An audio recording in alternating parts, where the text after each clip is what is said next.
We are your home theater and AV questions answered. This is AVRant.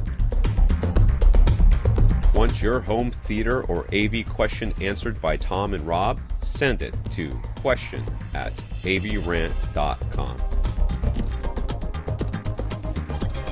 Welcome to another edition of AVRant. I'm Tom Andrew, and I'm here with Rob H. This is AVRant. It's your home theater and AV questions answered, and I'm not sure why Tom is here this week. If you're looking this at may be the last time you see me on this podcast for quite some for time. a while, yeah. Well, I guess that's why he wanted to show his face one last time before there is a very, very possible chance that it's going to be cameraless Tom going into the future. We're fingers crossed it won't be, or podcast-less Tom for a while. I don't know. There's a lot of things that can within the realm of possibility. There is a hurricane on its way to Florida. That is not the first time a hurricane has ever gone towards Florida. No. It's not shocking in that sense, but nevertheless, it is still dangerous and very, very kind of likely to be flooding Tom's place. So yeah, we're doing this. You know, we've had a couple of hurricanes come through in the last couple of years. Yeah. You know, and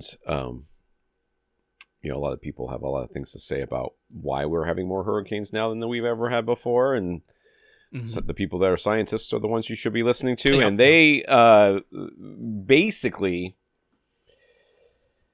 the one that's coming up right now is getting pretty strong. Yeah, and we are on the bad side of it, and it's going to push a lot of water up in Tampa Bay. Right, and I am on the Tampa Bay side of St. Petersburg, and when that happens, the water raises, and right now it's predicting 2 feet higher than the last time water got in my house.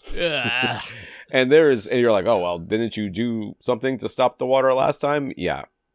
So it just kind of came in because I don't know if it came in through the foundation or whatever. It was not something that was. And first of all, insurance will not pay for you to do anything to protect your house from water. Oh, they won't do anything. They will pay for you to fix the things that got broke by water, but they will not come and say, oh, let's make sure this doesn't happen again. Here's an extra, or not only that, they could just say, these are our contractors and we pay them to come in. And if you do this, then we will lower your insurance rates, or we'll just do it. And if, or your insurance rates go up or something like that. Okay. I don't really care. Yeah. They won't do it. Like if, for example, we have carpet and our carpet got ruined by the last bit of water that came in. And we were like, well, we talked to the insurance, like, hey, we could replace with kind, which is what you guys pay for, or we could put tile down. Right. And then we don't have to worry about that anymore. They're like, yeah, we're not paying for tile.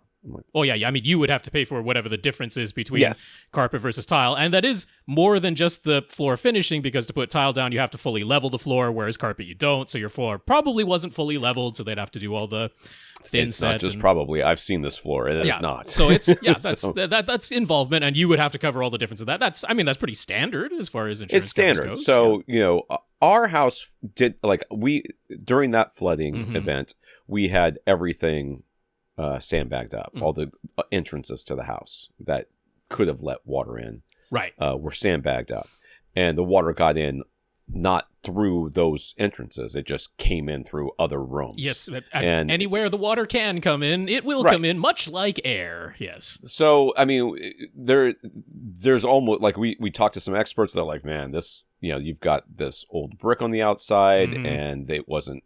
It was installed during this year, and during that year, this was the code, and that code is no longer the code. Sure. So you would have to take down everything and redo everything, and all of, it's just, and even then, there's no guarantee that it's going to keep the water out anyways. So, whatever. So, we're going to sandbag up, and we're going to do everything we can, but yesterday when I talked to Rob, they were predicting, so they're 4 additional feet above where it came into the house last time. Okay. Now they're down to 2 additional feet. Okay. So we're going in the right direction. Let's hope it keeps going that way day by day, so that it's like 3.5 feet lower by the time it actually hits you. And yes, that would be phenomenal. Yes, I mean, obviously, but we are evacuating tomorrow. Oh my goodness. Okay. And so today, after I get done with this podcast, I got to go do a bunch of stuff, including batten down the hatches and start sandbagging up doors and taking in all the garbage cans and garbage, stuff that we keep outside the yard, all that nonsense. So that's what I was meaning, folks. Like, Tom could be places other than recording this podcast right now, but it's a little bit of let's try to be normal for a few seconds, get that brain space. I might not stay for the full 2 hours. Let's that's also that possible. Way. But on top of that, it's my kids are like, oh, so what should we do? What should we bring with us? I'm like, you just bring anything you think is important or anything that you don't want to have to wait to replace. Or we can place it high, but, home theater, what am I going to do? Most of the stuff's mounted on walls anyways, but, like, there's not a ton of ability for me to just pick everything up potentially 4 feet. 4 feet is, a foot you can raise things up on cinder blocks if you had to. Most things are 4 feet off the ground except for the subwoofers. Right, yeah. So the subwoofers can go on top of your bathroom counters again. They did that once before. Oh, they did, but they did not go up there well. I'll put it that way. Okay. Anywho, so yes, we are going to be dealing with that. So hopefully next week I'll be back and they'll be like, oh, it was no big deal, thankfully. That would be fantastic. That is by far the best possible outcome. But everyone, send Tom your good feelings and your good vibes and your well wishes, because it could be a thing. A long day. It could be a thing. It's going to be a real long day. Dear. At least it's not like that one storm where we had it was predicted to be really, really bad and it ended up moving at the last minute. Yeah. Down on the good side. But we had a deck that was like in shambles in the backyard that had been we had taken down but not gotten rid of, and I spent injured the crap out of myself on my shoulder and elbow and back and everything else, just taking load after load to the dump to get rid of all these pieces of pressure treated lumber that were everywhere, and chunks of concrete. Even though you didn't have to worry about the chunks of concrete, but still, it's kind of a you didn't want those things get picked up and thrown around by hurricane force winds. Oh, so, God. All right. Enough of that. My stupid life. Let's talk about what we watched, Rob. Yes, yeah, a little lighter and airier. So I just wanted to mention quickly. I've been, if I just want to have something on while I'm eating, type of thing, and I'm not going to be able to completely pay 100% attention. I've been rewatching Parks and Rec, and just wanted to comment that, like, in my memory, season 1 was like bad. I mean, it was enough that I obviously had kept watching it. You have told me that I could watch the first and last episode of season 1 and then skip straight to season 2. Well, I mean, is that no longer the case? I just want to say, honestly, it's a lot more fun as a binge because it's only 6 episodes. Season 1 is only 6 episodes. It's not a huge investment of time. And as a binge, I think it actually worked a lot better because I watched it when it aired on NBC week to week. And I think there was even like a couple weeks off at one point in between some of those episodes. So just watching it as 6 episodes, like pretty much straight through, I actually liked it quite a bit better. Halfway through season 2 is when they made the very clear decision to change the tone and direction of the show. They pretty clearly change Leslie Knope's character as they move forward from about halfway through season 2, and I remember that. I just didn't remember exactly when it happened, or if one of the characters that leaves early on had already left, which he hadn't. In my memory, things were a little bit different, but it's fine. It's fine to watch it all the way from season 1 all the way through because season 1 goes so fast, and it was better than I remembered. So that was really easy. Now, on the other TV front, as we're recording this, there has been one episode aired of The Penguin. So that is an HBO Max original. I cannot tell you original. a show I'm less interested in seeing. Oh, well, maybe I can convince you. Because it was good. Episode 1 I liked a lot. It picks up immediately after the end of The Batman. This is Matt Reeves. After everything gets flooded. After everything gets flooded. Oh yeah, maybe you don't want to watch that right now. But that's not really what they're dealing with in The Penguin, the show. But yes, this is taking place immediately after Matt Reeves' The Batman, taking place in the same world, with Colin Farrell returning. Farrell. Okay, there's Collins and there's Farrells, but that's the right combination. Colin Farrell reprising his role as the Penguin.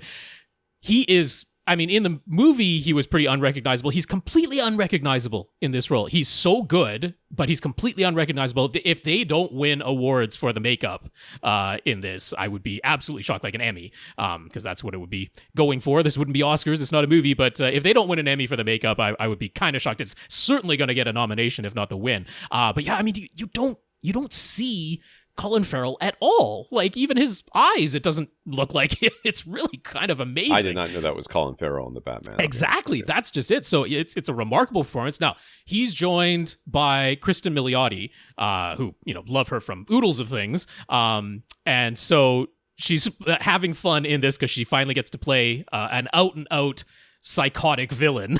And she seems to be having a lot of fun with it, and she's really, really good at it. It's like she's this tiny person, and they're not like they're trying to make her look anything other than physically tiny on screen, but doing the whole thing where, yeah, it's more about what she's willing to do and the machinations going inside of her head that make her frightening, and she does a great job of it with her gigantic cartoon-like eyes, doing a good job of looking crazy instead of just cute. So yeah, I loved this first episode. I mean, hopefully the rest of the season plays out just as impressively. But yeah, I mean, this is really, really, I mean, we always talk about, Batman and how there's versions of grounded Batman and grounding the villains and that. But I mean, this is really, really grounded. The shots of Gotham, the city, like, really feel real, like more so than Christopher Nolan's Batman's, more so than the Batman. Like, this really just feels like a very normal city that's gone through a catastrophe. Things are bad. There's a power vacuum because of the death of one of the crime bosses, and that's where we're starting. So yeah, it's a crime drama. It's a crime drama, and the performances, though, the acting performances are stellar. They're fantastic. So I hope it keeps up. So yeah, maybe that'll convince Tom to watch it at some point if he still has a TV to watch it on. Nope, he says. Okay. Not sure it's real good. Quite sure. I'm sure it's good. I'm not getting Max. It's not happening. Oh, so. That's fair enough. That's fair enough. So then, the one movie that I watched this week was Civil War. That's written and directed by Alex Garland. He wrote 28 Days Later. Right. Has done like Ex Machina, which is one of my favorite films, I think. That's a great movie. Yeah. So this is starring Kirsten Dunst and Wagner Moura and Kaylee Spaney, and I can declare now, Kaylee Spaney, good actor. I wasn't entirely sure in Alien Romulus whether she was just extremely likable or whether she was genuinely a really good actor, but I can declare now, good actor. She's excellent in Civil War. So yeah, this has the criticism, and I'm going to echo it, of they never explain the Civil War. Yeah, that's the thing I've heard too. And it's like, I understand why they go with that choice. You decide as the viewer, right, why this war started or whatever, and wherever you are in the world, whatever's going on politically around you or whatever, that would make more sense to you versus anything they might come up with, which might be and they were American centric. They were trying to avoid just it devolving into a pure right wing versus left wing thing. They make every effort to not have any identification of which side is right wing and which side is left wing. And they make the overt thing of having it's California and Texas who have joined together to overthrow the government. So it's like, okay, that seems unlikely in real life at this stage of history, but hey, things can shift, things can change. This is clearly a parallel universe, so every effort is made to not make it, clearly, the current political landscape or anything like that. Now, if you go in knowing that you're not going to have that question answered, and I like that's why I'm not considering that a spoiler. I think it's kind of important to go into this movie knowing that you're not going to get the answer. It's taking place in the, at this point, former United States in this parallel world. It's actually a three-front war that's going on because it isn't just California and Texas. There are other states that are attempting to secede. So the entire country is kind of breaking apart in a multi-stage civil war. So that's kind of going on there. But what this is all about are the journalists, the photojournalists, Kirsten Dunst and Kaylee Spaney's photojournalists. It's their story. It's 100% about them, and you are following them And so, I mean, a couple of things really stood out to me. I mean, so first of all, the performances are excellent. If you just want to watch it for the acting, you can 100% watch it just for the acting. The camera work and everything that's done is really top notch. And they made the decision here because we're making a movie about photojournalists that you could make the choice of the camera is an actual, like the movie camera is an actual character. You could certainly choose. Like they did in Rec or one of them in the other. Yeah, you could certainly choose to shoot it that way, and it would make sense. Maybe the cameraman is a character who never speaks or something. Like you could have the characters addressing directly to camera. It wouldn't have been the least bit out of place. Chose to completely not do that. This camera is a completely fictional camera.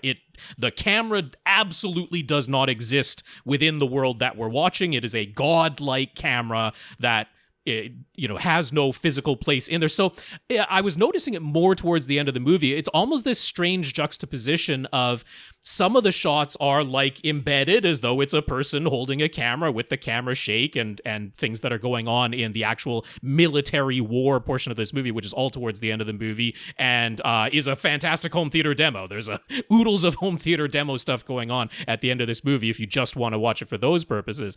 But then there are many other shots like I say, are, physically impossible shots in the sense of it couldn't have been a real person, but they chose to shoot it that way. So I thought that was an interesting decision, giving this more godlike perspective of everything that was going on.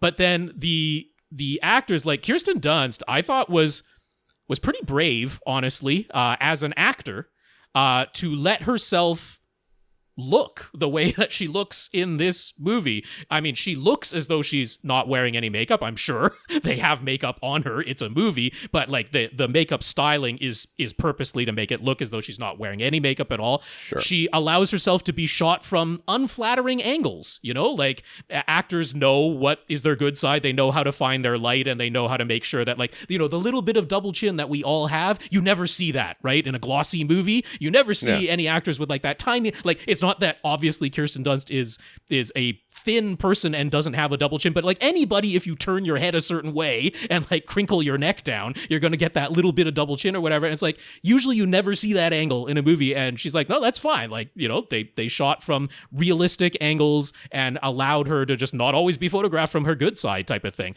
And I thought that was kind of brave as an actor to do that. Not everybody is willing to do that and, have themselves shown where they're not looking their absolute glamorous best.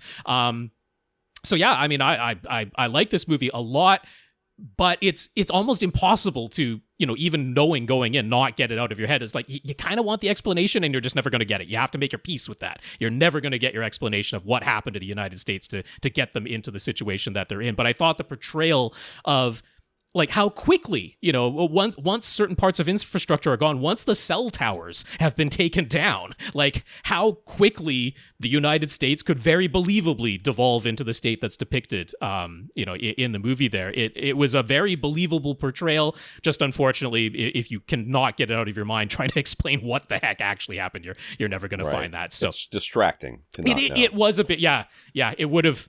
Yeah, I don't know how to get around that entirely. But you're watching it for these photos. And so, the other comment I would just want to make is the choice of depicting these photojournalists the way that they did. I mean, I wasn't... Listen, I watch social media people post things like little videos on social media, and the video's a minute long. Yeah. And if 10 seconds into it, they haven't told me enough for me to know where the video's going, I get irritated and scroll on. Okay, yeah. So I'm not sitting through a 2-hour frickin' movie and wondering the entire time whether, how this Civil War happened. Yeah. The minute I heard that criticism of the movie, I was like, I am super out. I mean, hopefully at some point, you can, knowing that now, you can enjoy it for, like I did, enjoy it for other reasons the way that I did. So yeah, just the other choice I wanted to mention was that, I wasn't like on the side of these photojournalists. They're doing the thing of we are journalists. We are here to just document what happens, but then their own human hubris is in there too. They're like, there is the one story that everyone knows that that photo needs to be taken. There is the one photo we all know needs to be taken. It is physically impossible to get there where this photo needs to be taken, but we're going to try.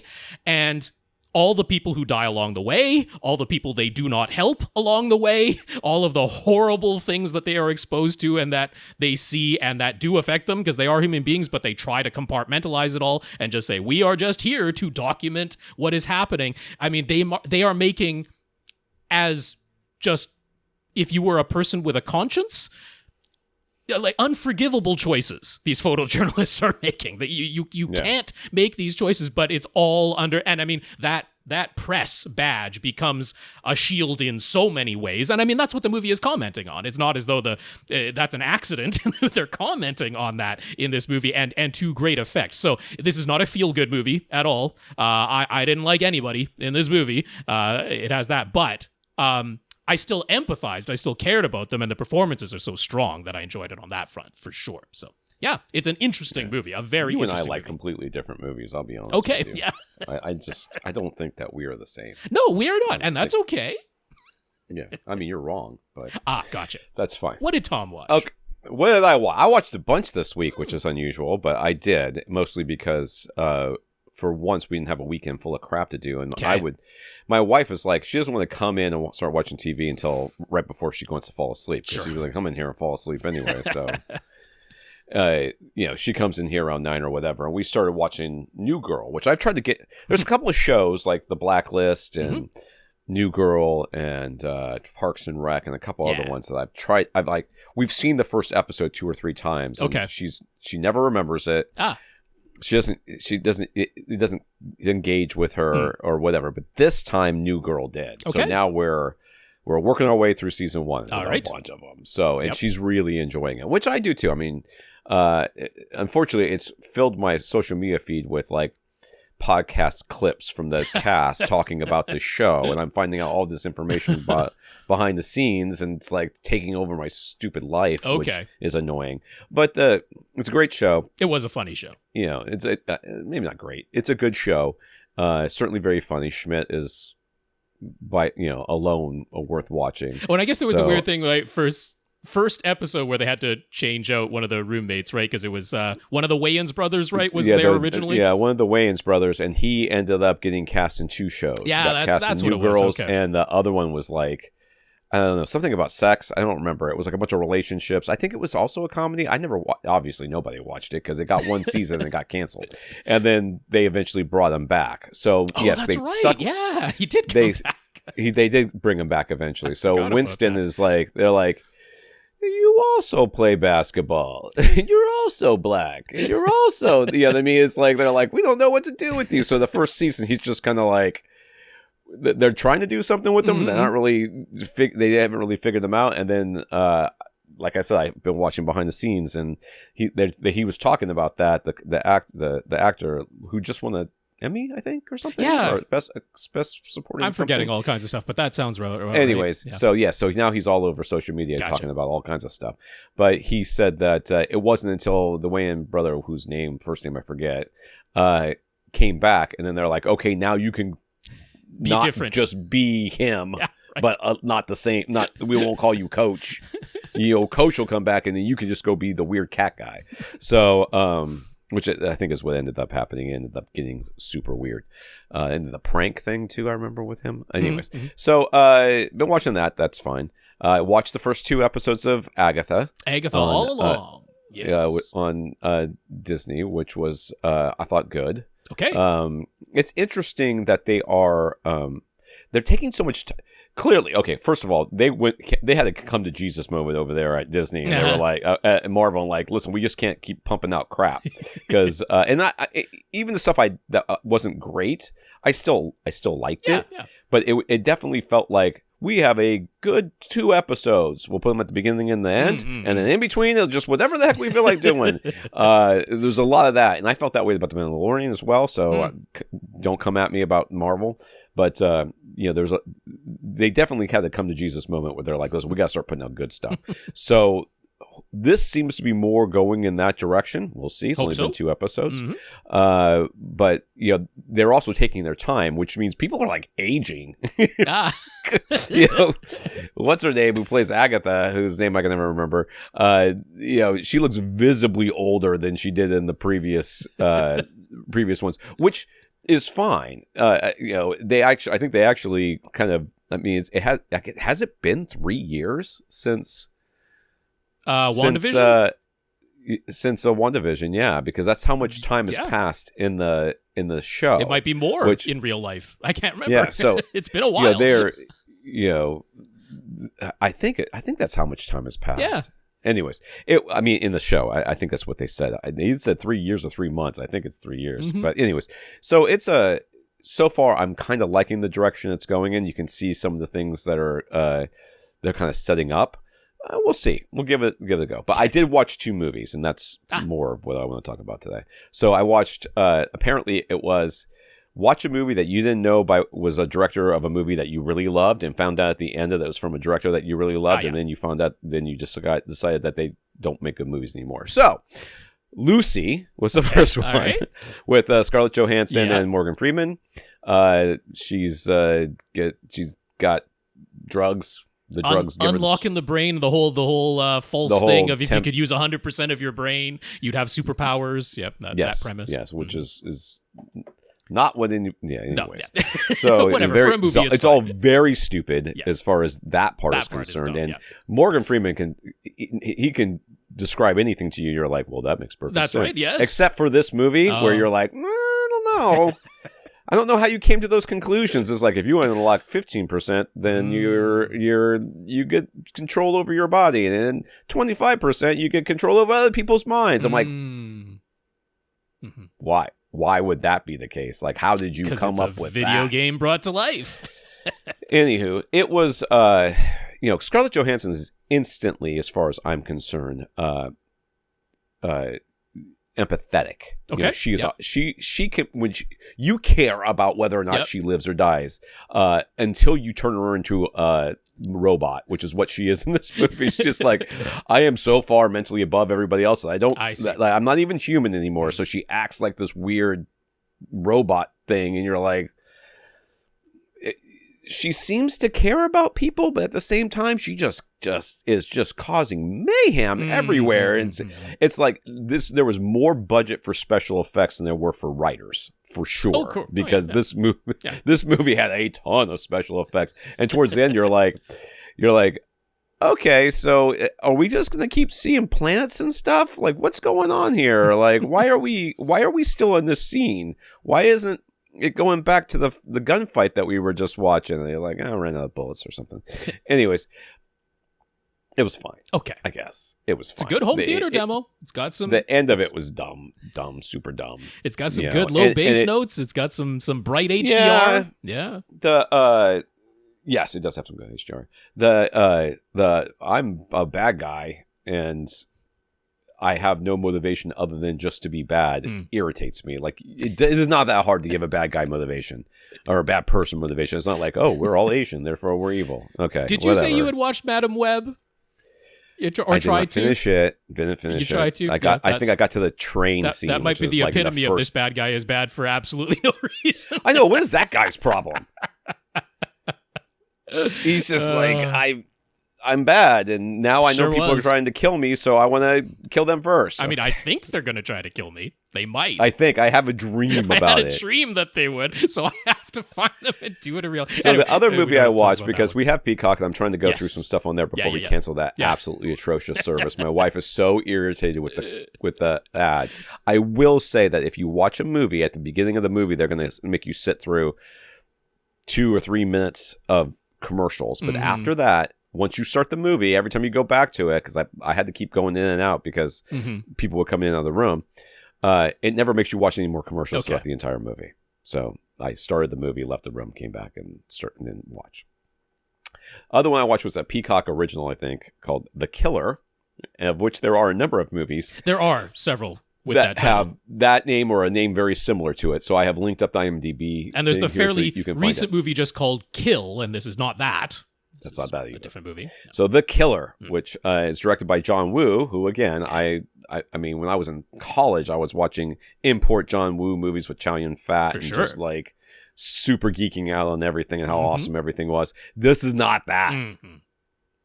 But it's got so much John Woo on it that you're like, it is Like, it starts off in a church with birds flying around. You gotta get the doves. You gotta get the doves. You gotta get the dual wielding. You gotta get the slow-mo and the sideways. Slow-mo. Somebody's got to jump a motorcycle over somebody else, and then they have to shoot the motorcycle out of the air, and it has to explode. That has to happen. Yep. It's a John Woo movie. That's right.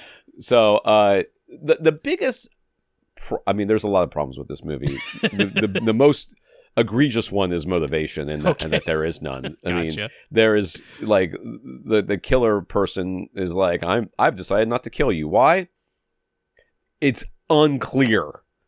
Like, is it pity? Is it whatever? And then like 2/3 of the way through the movie, they're like, you remind me of my sister. I'm like, you could have led with that. Like, at any point, you could have, like, given they didn't even speak to each other. One person just sang a really bad song, and the other person killed everybody in the room but them, and said, I don't know, you look kind of sad. You can't see anymore, you're blind, so I'm just going to let you live. What? Why? So they try to... There's a lot of like retroactive explaining things in this movie. like it's really quite bad. And then I did read a review that said that if you're going to make a movie with such an atrocious plot, of which this one is pretty atrocious, you need to have enough action to distract from it. You know, when the plot is very basic and very stupid. Rule of cool. That's what we're going for here. Rule of cool. Make it so glamorous and interesting to look at that you just forget how bad it is. And this is not that. Okay. This is not. It's not Mission Impossible movies. No. Because, I mean, if you think too hard about those Mission Impossible movies, the plots make no sense, but there's enough cool stuff going on, enough stunts. Yeah, it's exactly right. You know, that's exactly right. In the last Mission Impossible movie, which I talked about in here, I was like, what's the plot? There's a key. AI. I know there's a key. I remember that. And we're following the key. And how are we following it? I don't know. We just keep dropping it on the ground. Other people pick it up and we follow them. If we ever forget what we're supposed to do next, we'll just have someone say key 15 more times. And then it is clear. Who's got the key? You got the key? I don't got the key. Let's go get the key. The key should have literally had MacGuffin written on it. That would have helped. And, you know, in both of these movies, obviously Scarlett Johansson and Morgan Freeman are, you don't have to worry about them. But in both of these movies, I think that the performances of the actors are not to be looked down upon in any way, shape, or form. Okay. They do pretty good jobs. The killer in particular, though, I feel like John Woo, who I feel must be a bajillion years old at this point. Who knows? Who knows how old he is? But his point in this movie seemed to be like, there's all these famous people from all over the world that are famous in their countries. Let's all put them in one movie so that they can show, so that other audiences, especially English-speaking ones, can be introduced to them. And so we're introduced to these people. And Sam Worthington is in this, in The Killer, and he plays. Does he have an accent normally? Is he from Ireland or something like that? Do we know this? Not that I recall. Okay, so but his it's not accent, impossible. Yeah, I don't. It's not impossible. I don't know if he is or not because he's got an accent, an Irish-ish accent. Okay. I don't know, maybe Scottish. I don't know the different accents. Anyways, he's got this accent that is, and he has a pet name for the killer person, and his pet name is so incomprehensible that he says it so many times, and it isn't until at some point in the movie it's written out on a card. Okay, yeah.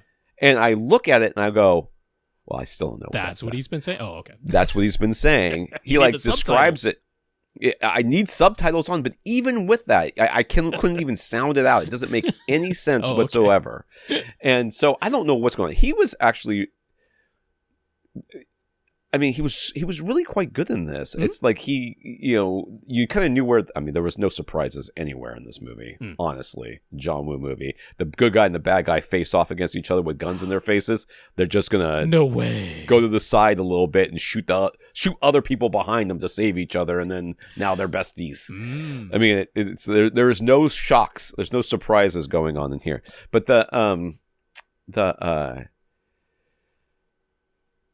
Sam Worthington's performance, because I haven't really seen him since a Terminator movie, maybe? Has it been that long since I've seen him in something? Could be. What else has he been in other than Avatar? and well, I mean, the second Avatar was later than the Terminator movie he was in. So I still haven't seen the second. Well, then you haven't seen him more recently. Yeah. Anyway, so I mean, he seems to have aged pretty well, and I feel like He's got his that Avatar performance money. was very good. Like he's got that fat Avatar money for all the plastic surgery.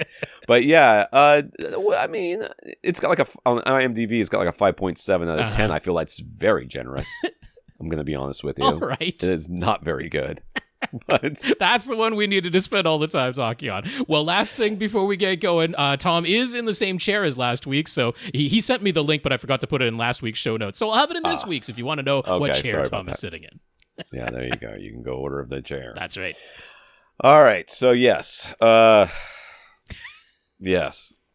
This is AVRant, the podcast that answers your home theater AV questions. Get your questions answered. All you have to do is ask us by emailing us at question@avrant.com. Go to our website for our shows or audio or show notes, the Flickr albums that you can follow along with the pictures. Lots of links to everything except for chairs, apparently, because Rob doesn't want botched that up last week, but it's coming back. The one affiliate link that I put in this thing that you guys can click on and this is good because you were saying if you didn't like it, it wouldn't be back this week. So now we know. Now we know we can recommend. I do like it, and my son bought one too, and he's been sitting in a lot, but he's young, and everything still, I guess, doesn't hurt like it does on me. Right. I find this chair to be quite comfortable. Good. Facebook.com/AVRant podcast, YouTube.com/AVRant to see our live recording sessions. You can go to or contact. Oops, I kicked the. Sure did. That camera made a lovely little jolt. Sorry. Let's see if I can twist it back. That's with good my enough. Foot. That's good. Contact Rob directly, rob@avrant.com. His socials is at First Reflect. I'm Tom at avrant.com. All right. We thank our listeners of the week to become a listener of the week, support the podcast in some way. You can do that by going to avrant.com, click on the Buy Us a Cup of Coffee link, and send us a PayPal donation, or go to patreon.com/avrantpodcast, where you can sign up to be a monthly contributor. We currently have 133 patrons over at patreon.com, so we want to thank every single one of you. That is right. That is patreon.com/AVRantPodcast if you'd like to sign up to make an automatic monthly donation. So a big thanks to our 133 patrons over there right now. If you can't support us financially, figure out some other way to support us and let us know what it is, and we will mention you here. So we want to thank Jefferson, who let AV Science know that we recommended them as a retailer for JVC projectors. Thank you, Jefferson. Yeah, talked us up. Thank you, Jefferson. And Saucy offered to send either of us the Harmony Elite Plus hub he is no longer using. I'm probably going to take advantage of that, Saucy, not right now. Hang on to it until the flooding subsides. Yeah, let's not send it there in case. Yeah. But yes, I will probably take advantage of that. Not for myself. It's going to be for my parents. Gotcha. They are using a Harmony remote. I think they might be on their second one at this point. Yeah. But my brother's autistic, and he does not deal well with change. So having backups of the very same remote is a great idea. They have like 3 PS3s at their house. Okay, let me just tell you that they have not upgraded since the PS3. I was like, you're gonna start buying them because they're gonna be going out. So, yes, he doesn't deal well with change, and believe me, I had to go over there yesterday and tell them. I had to ask. I was like, you guys been watching the storm? They're like, what storm? I'm like, oh, jeez. Well, can you stop watching the 24-hour news stations? Because you'd think 24-hour news would have time to alert you about a impending storm. Oh, they're like, oh yeah, there's a hurricane that some people are worried about. You are some people. You are the ones who shouldn't be worried about it. So I had to go over there and break the news to my autistic brother that who just turned 40 this week. By the way. That last weekend, I think, that they might have to evacuate. And you know how much he likes to evacuate? Zero much. I would guess yes. I got many phone calls since then telling me that so the way that he operates in his autism is that he says things to you as a fact and trying to get you to agree to them, so that he can control the world around him. It's sort of a mental thing. So he calls me and says, "We're not going to have to evacuate, right?" I'm like, "We'll have to see." Well, we're not going to, and he'll just keep saying it in different ways. You can't lie. You can't say you're right because then it'll happen. But and I now can't sit there and I can't lie to him because then it'll be my fault that they had to evacuate. But at the same time, I can't definitively say that they are going to evacuate. Because fingers crossed, there is a chance it won't be as bad as it could be. It's not just that. It's just until they are definitely going to, it's just, it causes undue stress because he's just going to freak out. And he's He's autistic. He can't really help himself. Well, I will alert Saucy, and hopefully Saucy will be able to hold on to it for a while longer, as he has been up until now. Thank you. All right, we also got some notes of gratitude for keeping the podcast going from Stefan Jefferson, who says we're his yard work podcast, and he is a member of the 2 Hour Plus Club. He knows the secret words are the something, but he can't remember what those somethings are, which means he doesn't count. That's right. You better take notes next time I mention those words, because you should be able to recognize them when they come out of my mouth. Well, I'm not going to say them here. Jacques. And there's also one other word that you didn't mention. There was. You gotta know, man. You gotta know. Kevin says he appreciates our show and he does listen till the very end, but he's still trying to catch our secret phrase. We'll say it again sometime. Well, I think it's about time. One day soon, we'll say it again, or a new one. We'll start. Maybe we'll start it's got to fresh. be a new one. Yeah, sure. We'll start fresh. And David says he's learned a lot from our podcast and he's hooked. He also went to get his bike fixed, and they said about 70% of their sales are electric now. Crazy how much of the market has transformed. That is true. Okay.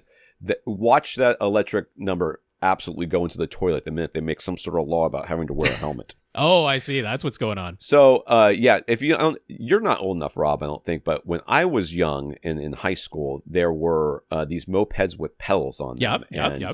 For a while, you didn't have to have a license or anything to ride one of these things. And they were everywhere. And then, eventually enough people caused accidents or died on them that they started passing laws to make you have to get some sort of license for it, and you cannot find those. They don't exist anymore. Electric bikes won't be exactly the same, but like in overseas they have lots of rules about how fast they can go and everything else. Here it's chaos. I had somebody come in the bike shop the other day with a scooter, those electric scooters. He said he had modified it. It could go 70 miles an hour. It seems unsafe. That seems for unsafe. All involved. He on the bike. I only saw him the other once, so maybe he did it. So I don't know. So we want to thank those who sent in notes of gratitude from Stefan, Jefferson, Kevin, and David. Thank you for thanking us. That is right. I'll say the names one more time: Stefan, Jefferson, Kevin, and David. Thank you very much for those notes of gratitude and encouragement. We definitely appreciate them, and a big thank you to everybody who continues to listen and send in your questions. So this in the news here, the saga of Sound United, which is Denon, Marantz, Bowers, and Wilkins, Polk, Definitive Technology, Boston Acoustics, and Class A, has a new, possibly frightening chapter this week. It is Halloween, so here we go. Back in 2022, Sound United was acquired by Masimo, a healthcare technology company. The somewhat strange merging of hospital equipment and consumer audio products seemed to be spearheaded entirely by the Masimo founder and CEO Joe Kiani, whatever, who is a self-professed audiophile and fan of the Sound United brands. The stock price of Masimo promptly fell by almost 60%. Yeah. You have money, you don't care if you lose that, I guess. Quinton Coffey, an activist investor in Masimo, has sought to steer Masimo back to its core business and got himself and a business partner elected to the board. That led to creation of Masimo Consumer as a wholly owned subsidiary meant to separate the consumer electronics side of things from the healthcare technology business. That was back in March. Yeah. Now, 2 more members from Coffey's investment company have been elected to the board, giving them a majority as a group, and Joe Kiani has been ousted as a board member from his own company. Kiani, along with his COO, have previously said they would quit the company and liquidate their shares if that happened. Nearly 300 employees also signed a document saying they would quit along with Kiani if he walks. Yeah. The new board has made it clear that they want to completely separate and divest of what is now Masimo Consumer. So it's very unclear what will become of the former Sound United brands, but it seems highly unlikely they will remain under the ownership of Masimo. So, get it done now, I guess. Doesn't sound great. Macintosh about to be on sale. I didn't see was Macintosh in that list of things? They're not part of that. Macintosh is, I forget who they're part of. I thought they were part of Denon. They're not part of Denon and all that? I don't think so. No, they got Class A. I'm going to look it up. I'm going to look it up. High-end brand. But, so is former Sound United going to get bought up by the Vox thingy that owns Klipsch and Onkyo now? I mean, are Onkyo and Denon and Marantz going to end up together just in a way that we never anticipated before? Because, I mean, who else is going to buy all these brands? I don't know. I don't know what's going to happen. I don't like it. I'm not feeling super confident and happy about what's going to become of some of our favorite audio brands. Yeah, that's Doesn't seem great. Macintosh, or this was 2 years ago. Okay. It was D&M Holdings. Oh, it was. Owned it for a while. Okay. So did they get separated out? I believe so, because they are definitely not listed amongst what was Sound United before anymore. So, All right. I mean, maybe Samsung. You know, I mean, Samsung went to the extent of acquiring Harman and everything that came with that. So maybe Samsung will acquire the former Sound United. God. Okay. The National Association of Theater Owners, with representatives from AMC, Regal, Cinemark, Marcus Theaters, B&B Theaters, Harkins Theaters, Santikos, and Cineplex in Canada, have jointly stated they are investing $2.2 billion over the next 3 years to upgrade more than 21,000 movie theaters to better meet the demands of theater goers. In addition to expected upgrades to laser projectors and sound systems, laser sound systems. That sounds awesome. Well, no, laser projectors and I get it. Also sound systems. Okay, separately. Well, it's not how I read it. The group specifically called out things like theater and lobby cleanliness, substandard seats, concession areas, and other forms of entertainment and dining within movie theater complexes as the sort of things that will be addressed using the pool of funds. Or, and hear me out, they'll upgrade the projectors and put the rest in their pockets. Maybe. That's what I would guess they will do. Revenue is down about 13% as compared to last year, but the association says they are seeing an upward trend in terms of consumer interest in returning to movie theaters. But they are listening to the complaints that people have and are aiming to improve their locations to increase patronage and engagement. Man, you're going to have a hard time getting me back in the movie theater, to be honest with you. You're going to have a real hard time. Yeah, if you're not going to convince people to start making movies at a reasonable length. Like, Lucy was an hour and a half long, and let me just tell you, that was every minute of that hour and a half. I felt it. I mean, that's not up to the theater owners. They're not the studios. They're not deciding. No. Although, I mean, they as the group of a theater owners could probably apply some pressure to the studios when it comes to running time links and that. But that 3-hour movies should be illegal. they should be illegal. I mean, I imagine theater owners would like for intermissions to come back because people bought more concessions when intermissions existed. So I mean, that the famous "let's all go to the lobby and buy ourselves some snacks," right? So can you imagine like what would actually happen if you let people leave the theaters and then come back without like assigned seating, and even with assigned seating, it's going to be there. I live in Florida. Someone's getting shot. Okay, that's all. There's just no way around it. We're a concealed carry state. There is just no way around that. So it's just make them illegal. Just 2 hours, hard cap, 120 minutes. You go 121, you out. There's no other direction that any of that should go besides blaming the movies for their length. But okay, the one thing I did not see mentioned amongst any of this was, these are all North American exhibitors. No mention of using those funds to upgrade certain screens to the, micro LED displays. That was not mentioned at all. They specifically mentioned they want to upgrade more theaters to laser projectors, but they did not mention the micro LED, Samsung's Onyx, the wall type of displays. No mention of that whatsoever. So it doesn't seem like that's a priority. No, I don't see that happening. Sofabaton was at CEA 2024, and their own social media images of their small booth show a new universal remote model on display, the X2. Yeah. Just come out with the X1, man. Well, no, they had the X1S. That was the upgrade. X2, brand new thingy. Yes. Okay. Rob has been searching the internet for any coverage or additional details, but they have come up empty so far, unfortunately, so we don't have any idea about the expected release date or price at this time. But zooming in on the image, we can see a few details, a prototype on display, and the images on their poster show the X2 in silver with black buttons, because they like that Apple remote so much. Maybe. Or maybe it just made it. It does bear a resemblance to the Apple TV 4K remote, although physically much larger than that tiny little remote for the Apple TV. Yeah. The poster clearly states that the X2 has a touchscreen and a charging dock, and we can see that the X2 also has a greater number of hard buttons as compared to the X1S. A very similar looking hub appears next to the X2 and its charging dock on the poster. So there you go.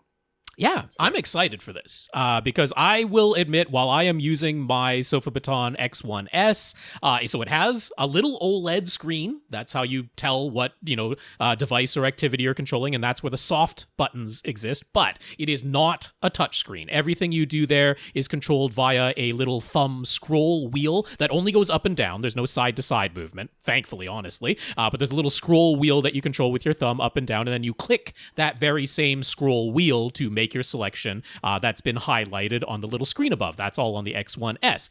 And I, as much as I have used that remote, still once in a while find myself pressing the circle pad, the direction pad, to try and move up and down on the touchscreen of the remote itself. And of course, that circle pad is only doing the up and down commands for whatever device or activity I'm controlling at that moment. And I still end up doing that sometimes because I just want to go up or down on the screen that's above. And I somehow still haven't developed the muscle memory to know that I have to use the little scroll wheel under my thumb instead. So I love the idea of a Sofabaton remote that works very similarly. I think the hub system that they've got right now with the X1S works really nicely, but that the screen will be a touch screen. I love that idea, so that what you're looking at, you put your thumb right on what you want to press, and that's the thing you press. No more scroll wheel. I like that idea much, much better.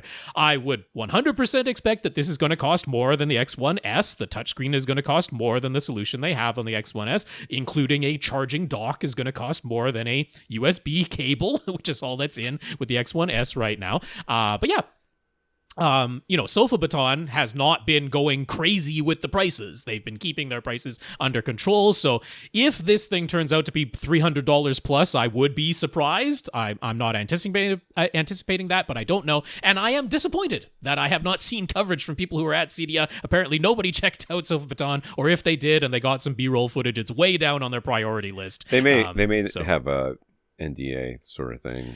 But I mean, it's right there, and Sofabaton put it on their own social media. So, I'm hoping that someone will get around to posting some good coverage. Although maybe there literally just aren't any more details to share than what was on that poster there. So, yeah. Anyway, we know it's coming. I would have covered it if I had been there. That's right. It clearly is a plan for that Sofabaton X2 to make its way to market at some point in the hopefully not too distant future.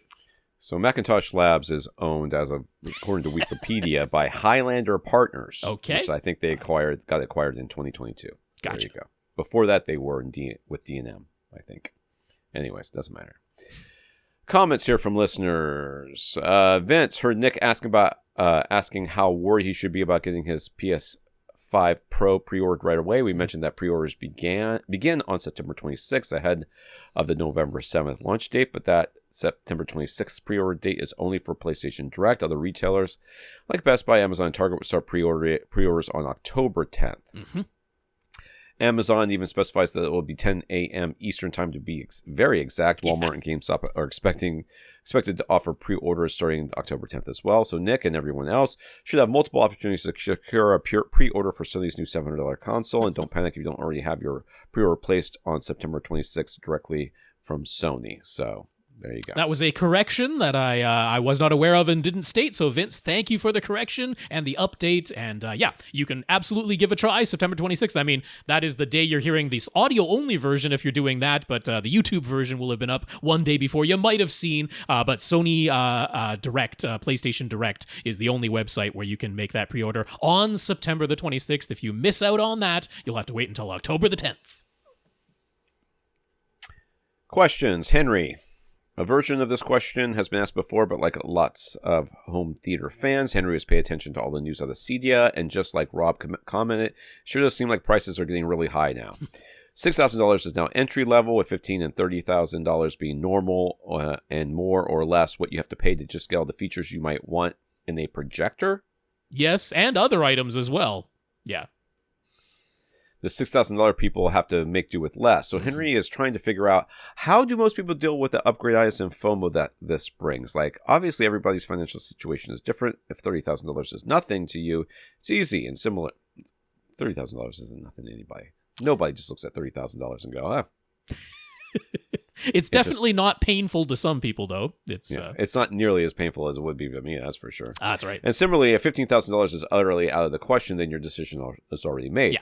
But what if you land in the middle? How do you figure out when to get off the upgrade treadmill and just enjoy what you have? We have some listeners who have spent as much on just their projector as what he spent on his entire home theater. There's always something better out there, but are we just supposed to keep chasing after that forever and always feel bad about what we have and how we didn't spend more?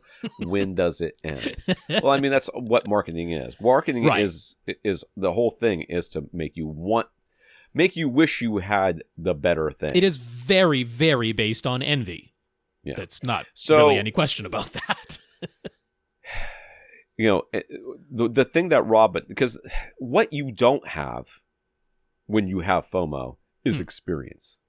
I suppose. Invariably. Right. Yeah. Most of the time, you don't have a vast amount of experience with the products in hand. What you have is a lot of reading, a lot of wishing, a lot of looking over pictures, and influencer videos where they're very, perhaps unnaturally, excited about all the amazing things they're seeing because that's their job. They're marketers. That's how they make money. If you're wondering, influencers, what is that about? It's marketing. It's marketing that the companies love because they don't have to adhere to the truth in advertising rules when they get an influencer to say things. And I mean, at some point, those laws are going to change because some people are going to get hurt based on doing what an influencer told them to do. And then the influencer is going to say, well, that's I was paid especially true in like to the make health, this video. The fitness That's world right. and health world. There's a lot of people saying things out there that are like, I know that's not true. Right. And I don't even know anything about fitness or health or nutrition eating. and things like that too, right? Yeah. It's crazy. So, I mean, the thing is, the whole truth in advertising laws, I mean, and this is North America only, and between US and Canada, it's different. And between Mexico, it's different. But like those truth in advertising laws that we have to some extent across the countries that I'm familiar with when it comes to those laws, is like, those didn't exist immediately upon television advertising, for example. So there's always a lag in terms of the laws being written to address what's going on. So at some point, influencers are going to be subject to truth in advertising laws too. I have very little doubt of that. But at the moment, the marketers are loving. That's why they're throwing money at like how can they? You ask how can throwing as much money at influencers make sense? Is because they can flat out lie to you. There's no law about it, and they love it.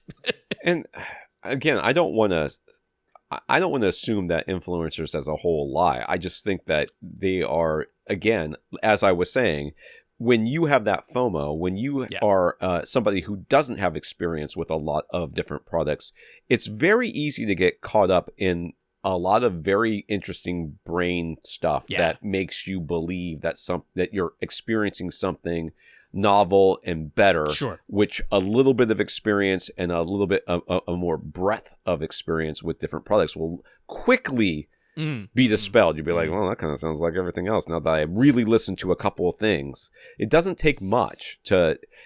I can't express this to you enough, how easy it is to get the amount of experience you need in order to differentiate between different products and to hear or to experience the differences. It doesn't take a lot, but what it does take is access, which is very hard to get. And that's what to have somebody else kind of guide you through it, like a teacher or somebody else who isn't trying to influence you at the same time. Right. Yes. Because, one of the things that, that we talk about all the time when you go to listen to high-end stuff is they'll tell you what you're going to hear. Of course. They'll play it for you and then ask you, did you hear the thing that I just told you were going to hear? Which is and the answer 100% is always a sales technique, not unique to audio. That is a sales technique of here's what's going to happen.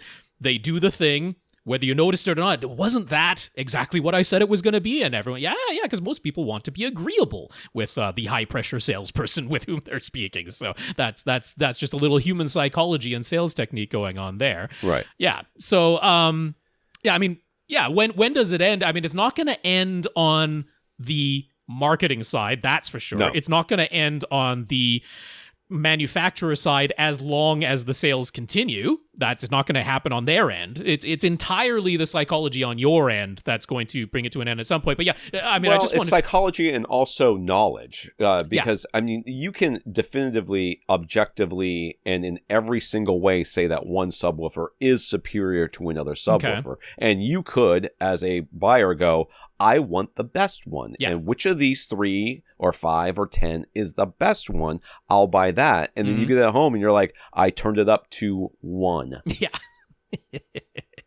And you're like, wait a second, why aren't I using more volume on here? And then somebody has to walk you back through the whole thing. Like, you could have spent a fraction of that money and got the same experience, even though technically the subwoofer you bought is better. Sure. It's just not doing you any good. Outdoors objective measurement sense, you can say it can play louder and lower. It's just that in the room where you are, you don't need that. I mean, just to expand a little bit on what Tom said there, that it is the access that's a problem now, especially access minus someone trying to influence you to make a purchase, because first of all, many people do not have easy access to a store with a wide variety of products that you can demo. That is, there's fewer of those than there used to be, a couple of decades ago, just, doing that. And then there's stores, there's a salesperson there with you. So what I wanted to mention is I think it's absolutely fair enough. Of course, people are going to things like YouTube videos and written reviews and things like that, because to get the experience, to get the access, might require these days very legitimately having to spend your own money, a lot of it, to get that thing in-house. And maybe the return process isn't the easiest, and it's not a zero out-of-pocket cost. So yeah, it's tough to say. I just want to say it's not easy necessarily financially to gain the experience, because if what you're really thinking about is, well, I've been playing in the under $1,000 per product type of category for a long time, and I don't have that access to the $5,000, $10,000, $20,000, $30,000 products. Right. And so I am understandably wondering, how much better are they for 20, 30 times the price? How much better are they? All I have are YouTube videos and reviews to go on, and they all say the more you pay, the better it is. So yeah, that's a completely reasonable, understandable way that you have to be. And yeah, it's very hard to say it's easy to make that comparison, because it isn't necessarily. There's a financial hurdle in there. So when I say it's easy, I think that's the word I use. What I mean is, you don't have to have a huge amount of experience. Right, like it doesn't take decades. You don't have to have 20, 30, 40 different pairs of speakers all in the same price range for you to go, oh yeah, okay, I get it. Or not in different price ranges either. Yeah, you'd want I get it. I can understand the differences. It's usually like, after 2 or 3 listenings sessions with 2 or 3 different speakers in each one, you're like, wait a second. wait a second. And it's especially true if you're not planning on buying any of these things. Like if you're just out there listening. And for you, person whose name I can't remember. Hold on, let me scroll up. Henry. What I would do is go to an audio show if you can. Yeah. There's usually, no matter where you are, there's usually an audio show that's semi-local that you can maybe get yourself to. And sometimes there's a cost to go in or whatever. I don't really, most of them, they just want you to come in because they are hoping to sell you things. But going in and listening, I mean, it's never an apples to apples comparison, because they're all in different rooms and they all have different setups and they all won't stop talking and it takes freaking forever. Just play the stupid music. It's never the same music. You know what I mean? So it ends up, there's only so much you can really take away from this, but you will get experience with a whole bunch of different speakers. Right. And you will find out invariably the thing that you will walk away from one of these audio shows is, you know what made the biggest difference? The room. They did something with the room. Yeah. All of a sudden, their speakers, which weren't the most expensive ones, and they weren't the nicest ones, and they didn't have the best components, and they didn't have all the biggest amps and the cable risers and everything else. They just took the mattresses and pushed them against the walls. Yeah. Yeah. And I mean, if it helps you as an individual who's suffering from some of this FOMO and things like that, if I can give you one thing to take away, it's like the largest component, the most expensive component of your system by far is the room, right? Because to upgrade the room, if probably means getting a whole new place to live right, along with it, right? Which, I mean, that is obviously by far the most expensive and largest component. So that is the thing to focus on, because obviously along with the new room, if that involves moving, comes a whole change in many aspects of your life, and that's the thing to focus on. And when you start focusing on that, worrying about the minutia between the $15,000 projector and the $30,000 projector suddenly doesn't matter nearly as much as the very obviously more important priorities in life when you're moving to a new house, say. So that's one way to get yourself out of that cycle about worrying about the minutia of things. But I also just lastly wanted to clarify a little bit about my comment about me not feeling great about seeing the way that the price points were at Cedia this year. That's not just from the consumer side that I'm not super happy about it. I don't think it's great for the home theater industry to be telling people that $6,000, $10,000 is now entry level. And that you don't even get all the you don't get 4K 120 anymore at that price. You want 4K 120, you got to pay $15,000. That's a starting price now, right? I don't think that's great for the industry because all you're doing now, if that's the way we're going to go, is selling upgrades to the people who already have stuff. Which means that was already a really small niche number of people who were buying home theater gear to begin with. And now the only place you have to go to increase your revenue is to get, it's not going to be everybody, you get a subset of the already tiny niche group to continually upgrade to ever-increasing price points. That's it? That's your way of growing revenue? I don't think that's healthy business, right? No. I think you need to be bringing people in, younger people with less money, disposable money to spend. You need to be bringing them in, right? I mean, that's why McDonald's keeps focusing on kids, because you don't just want to sell people who already eat McDonald's. That's the only people who are ever going to eat McDonald's from now on, and the only thing you can do is keep charging them higher prices. That's not great sustainability. Yeah. And we talk about this sort of thing a lot, but there's people are wanting an entry level system, and what do they look at? They look at sound bars. Yeah. And they look and that's why I did give kudos to JBL, because they were the only ones there prominently, and JBL's big company. They had a huge booth at Cedia, prominently showing off those new MA receivers and the Stage 2 speakers. And they're like, this whole setup, it was 11 speakers, 2 subwoofers and an AV receiver power, 9 speakers, 2 subwoofers and an AV receiver powering it all. And they're like, under 9,000, all of it under 9,000, right? Not per component. Like they were literally saying like one component from most of the others' booths cost more than everything in this room, right? So like I gave them kudos for that, because thankfully somebody there was thinking of that. There can't be this huge jump between a sound bar and then a 5.1 system, and and it just ends up being that way because everybody if you're gonna and I mean I'm guilty of it too. If I say if you're going to get a receiver, get one with the good room correction. Well, the good room correction doesn't come on the entry level receivers anymore, or ever did.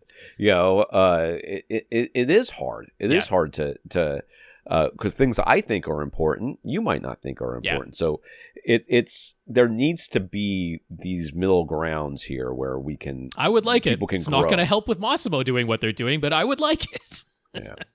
Nathan enjoyed Rob and Lee's discussion about target curves, mixing studios being more like tools and not necessarily the intended way of listening for enjoyment, and how people mixing and mastering the content care about how it will translate to other rooms and playback systems. Mm-hmm. But if we look at something like the RP22 document and the listening room designs described and spec'd in there, isn't that the industry standard that we said does not exist?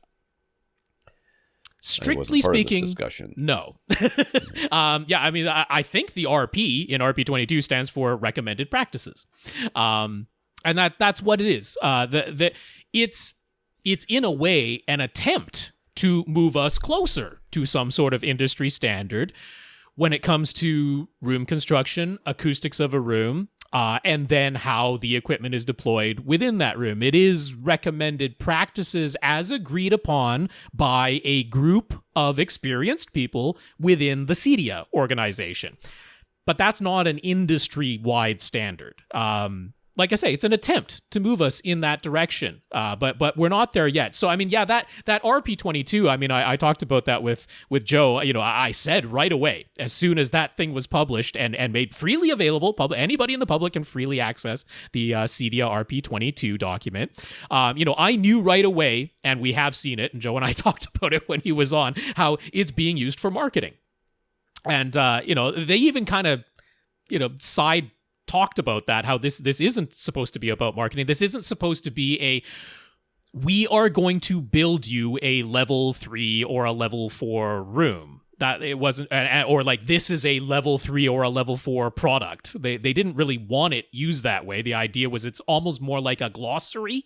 It was supposed to be more like giving us a shared language that we could use so that we could talk about, you know, the combination, the system of the room and the products that are placed within it, to say, well, that, you know, this combination is going to give us this specified level 3 or level 4 or level 2 or level 1, you know, within the RP22 document. But that isn't the same thing as an industry standard. It's it's this group that decided these are the recommended practices. We'd like to move it, perhaps make it into a standard at some point, but it's not quite the exact same thing. So when I'm talking about it coming at it from the other direction, right? This idea of why would an industry standard be helpful in some way? It's actually similar to the last question. It's more about the FOMO. It's more about the psychological side of it than the truly objective tool side of it. It's more about consumers being able to say, like we can with displays, you know, this is what my speaker system is supposed to sound like. I know without any objective doubt that I am meeting some sort of target curve that everybody in the industry has agreed that's what it is supposed to be. That's what some people want. Psychologically, that would be very comforting to them. If you were to build your theater to an RP22 standard, any of them, from level 1 to level 4, and they're probably going to create a level 5 at some point, right? Because that's the way these things go. But if you were to build your room to that, it's like, the chances of you going in there and playing a recording and go, well, this sounds like utter crap, are really, really low. It should get you away from that. But the notion that it is some sort of industry-accepted, objective accuracy, unfortunately, like, essentially can't exist at this point, because everything that's already been recorded on the audio side of things never had that industry standard to adhere to. So it could only be from some point in the future moving forward, everything that was made after that point when there is an industry standard that we can agree on. But it would still mean that everybody making the content would have to adhere to it, which, you know, even in the video side of things isn't 100%. So yeah, you're coming at it from two opposite side directions, and we still don't have a true industry standard, but we do have these recommended practices, and that's a starting point. That's exactly what it was meant to be. Nelson was a bit concerned that this might be a dumb question. He had a Denon S730H receiver sitting in storage vertically for a couple of years. He recently decided to start using it again. He recalls that the last time he was using it, all the sources he had plugged into it were HDMI. Mm-hmm. But the reason he dug it out of storage was so he could plug in an analog source into it, this time using RCA. There were only two pairs of RCA inputs on the back panel, one labeled cable stat, or SAT. Yeah. Cable and satellite, because remember satellite TV? And the second labeled media player. He plugged his analog source into input 1, cable sat. Yeah. He powered up the receiver, which seemed to still function just fine. He pressed the cable sat button on his Denon remote and started some music on his analog source, but no sound came out of the speakers. He had connected to the Denon. He spun the source select knob on the front panel of the Denon until he landed back on cable sat, as shown on the front panel, but still no sound came out. Mm-hmm. So how does he get that working? There are 3 different types of jacks on the back panel that are all labeled cable sat. The RCA jacks he's trying to use, plus a digital coax audio jack and an HDMI input as well. It's a pretty sparse back panel as far as AV receivers go. And there's no button on the remote or on the front panel for switching between the different input jacks. They'll share the cable sat label. So isn't the AV receiver just supposed to automatically use whatever type of input is receiving the signal? Did something maybe come loose while it was in storage? No. So first of all, AV receivers are not nearly as smart as we would like to think they are. Okay, let's just start with that. And second, and more importantly, yours is kind of an entry level one, and I don't mean that as a sort of slight, but it just means that it's even less smart than it maybe could be. So will have to go in. Even if you paid way more, it wouldn't on this side of things. It wouldn't make it any better as far as the intelligence of choosing the input. No, that's right. So if AV receivers did this, yours probably wouldn't. Let's put it to you that way. Yeah. So yes, you will have to go into the menus, which will require you to use. You might be able to do it from the front panel, but you will have to go into the audio assign. And it's actually the input assign. They have a section for that in the Denon menu. Input assign. And I've got an image of this someplace on AV Gadgets, because I talked about this before, about how to easily switch between two different audio sources so that you could watch one source and then listen to the audio of a different one. And I just basically set up two different inputs. Yep.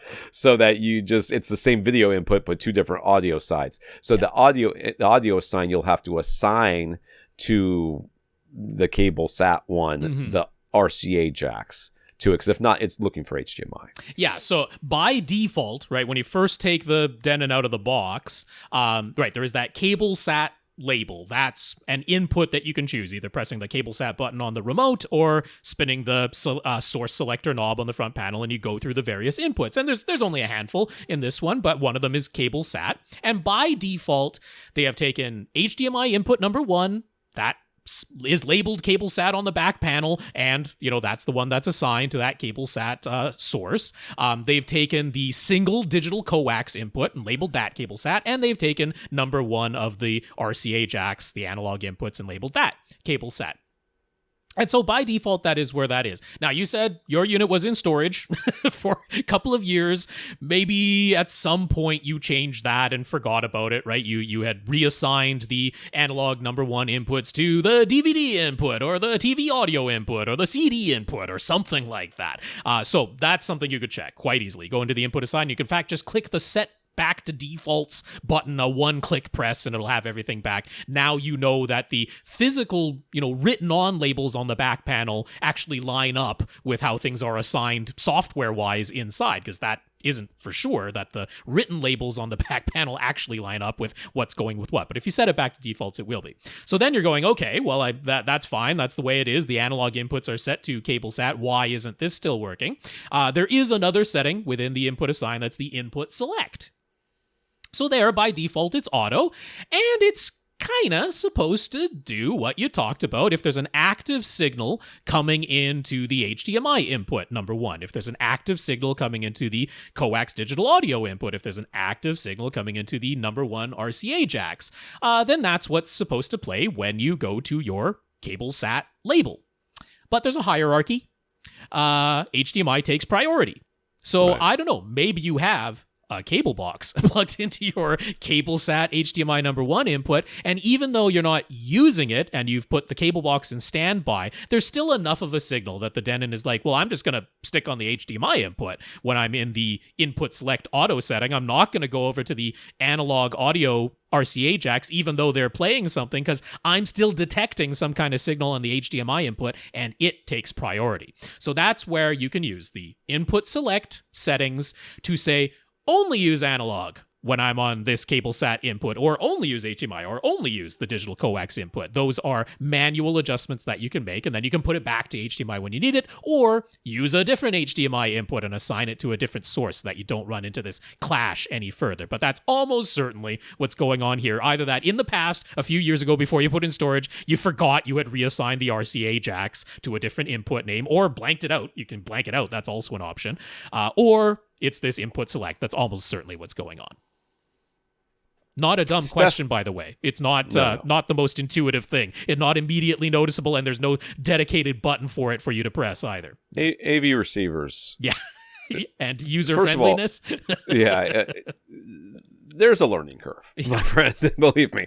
And every once in a while, I forget stuff, and I'm like, "Oh yeah, that's right. I forgot they were stupid like that." And it does a lot of that. So just don't. Yeah, not a stupid question. No, not a stupid question at all. Stefan, this is a different Stefan from last week. Apparently, we got a bunch of them. So Stefan has heard the claim that placing your front 3 speakers behind an acoustically transparent screen can enhance dialogue, make it sound as if the characters on screen are speaking directly to you, and improve panning effects. Is that really the case? Does having speakers behind an acoustically transparent screen really make a big and worthwhile difference? If the acoustically transparent screen costs at least $6,000... Oh no, it wouldn't work then. It would just give you a tiny little taste. There'd be some kind of drawback. Yeah, that would be the entry level these days. Sure, yeah. To getting this benefit.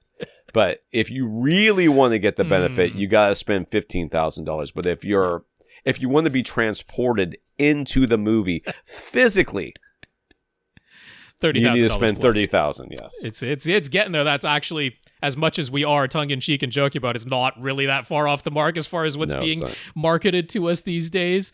So my genuine answer, without joking about this, is I do feel there are scenarios that you can eventually get to where acoustically transparent is noticeably, like being able to position your speakers behind an acoustically transparent screen is noticeably better, audibly better than putting your center speaker directly below or directly above the screen. And that's when you get to a screen large enough, just physically large enough, that if you put your center below the screen, it would basically have to go right on the floor, flat on the floor. Or if you put it above the screen, it'd be right up against the ceiling. Yeah. If you get to this screen size large, and you certainly can, that's not actually that weird. Let's like 160-inch screen or something like that. You're there, right? You know, just if you got an 8-foot ceiling and you've put in a 160-inch screen, if your center speaker is below that screen, it's going to be really close to the floor or really close to the ceiling if it's above it. So you absolutely can genuinely get to that scenario in a not crazy, room type of situation. It's not out of the question. So if you were to compare, you got a 160-inch screen, you put your center speaker directly below the bottom edge of that screen, versus you put your center speaker closer to ear height behind the same size screen, but that screen is acoustically transparent. I would make the argument that behind the screen is superior in that case, that you can genuinely, reliably detect the difference. In a blind comparison, you'd be able to tell that the center speaker right on the floor doesn't sound quite right. Okay. Okay. This is one of the very few cases where I'll say that a blind comparison is definitively worse than a sighted one. Okay. And the reason being is you could blind where the speaker is, but you need to see the screen still. Well, you need to see you see what I'm saying? Yeah. So there needs to be some sort of screen that hides whether or not the speaker is behind the screen or on the ground. Okay. But not that blinds you. Because if you see the screen, because we're going for the effect of the eye-ear-brain system that right. fools your brain into, because I can see the actor's lips moving, even though I can reliably, audibly with my eyes closed tell that one of those speakers is on the floor and the other speaker is off the floor. Once my eyes are involved, that I can still trick myself that the sound is coming from the actors. That can happen. Yeah, that can I think happen. it's there's a shocking number of times where you're like, people are like, oh, that speaker needs to be an inch higher, and it's like, geez, yeah, right. That's not the case. Yeah, what Rob's talking about, I think, is definitely possible. Okay, even cited even cited, and actually, it's almost a like, I wouldn't say it's subtle, right? When it happens cited, you really notice it because there is this cognitive, dissonance going on of being like, I really can, with my eyes open looking at the actor's lips, tell that the sound of their voice is coming from a location that is not their mouth.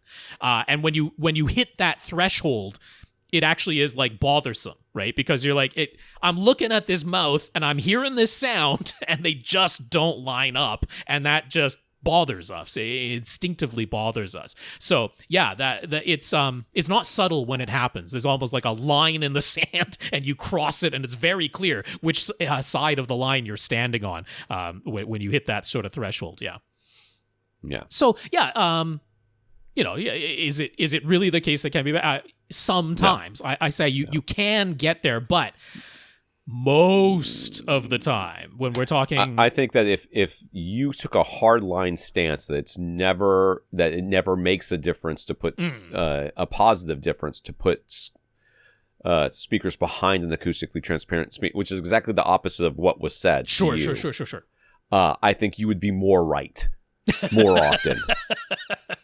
But yeah, than the original statement that it's somehow putting them behind there magically makes everything better. It's just not true. Yeah, because my argument is at screen sizes of about 135 inches and smaller, 140 inches, even upwards of 150 inches, like screen sizes smaller than that, I have experienced where I can definitely put the center speaker right below the bottom edge of a screen of that size or smaller.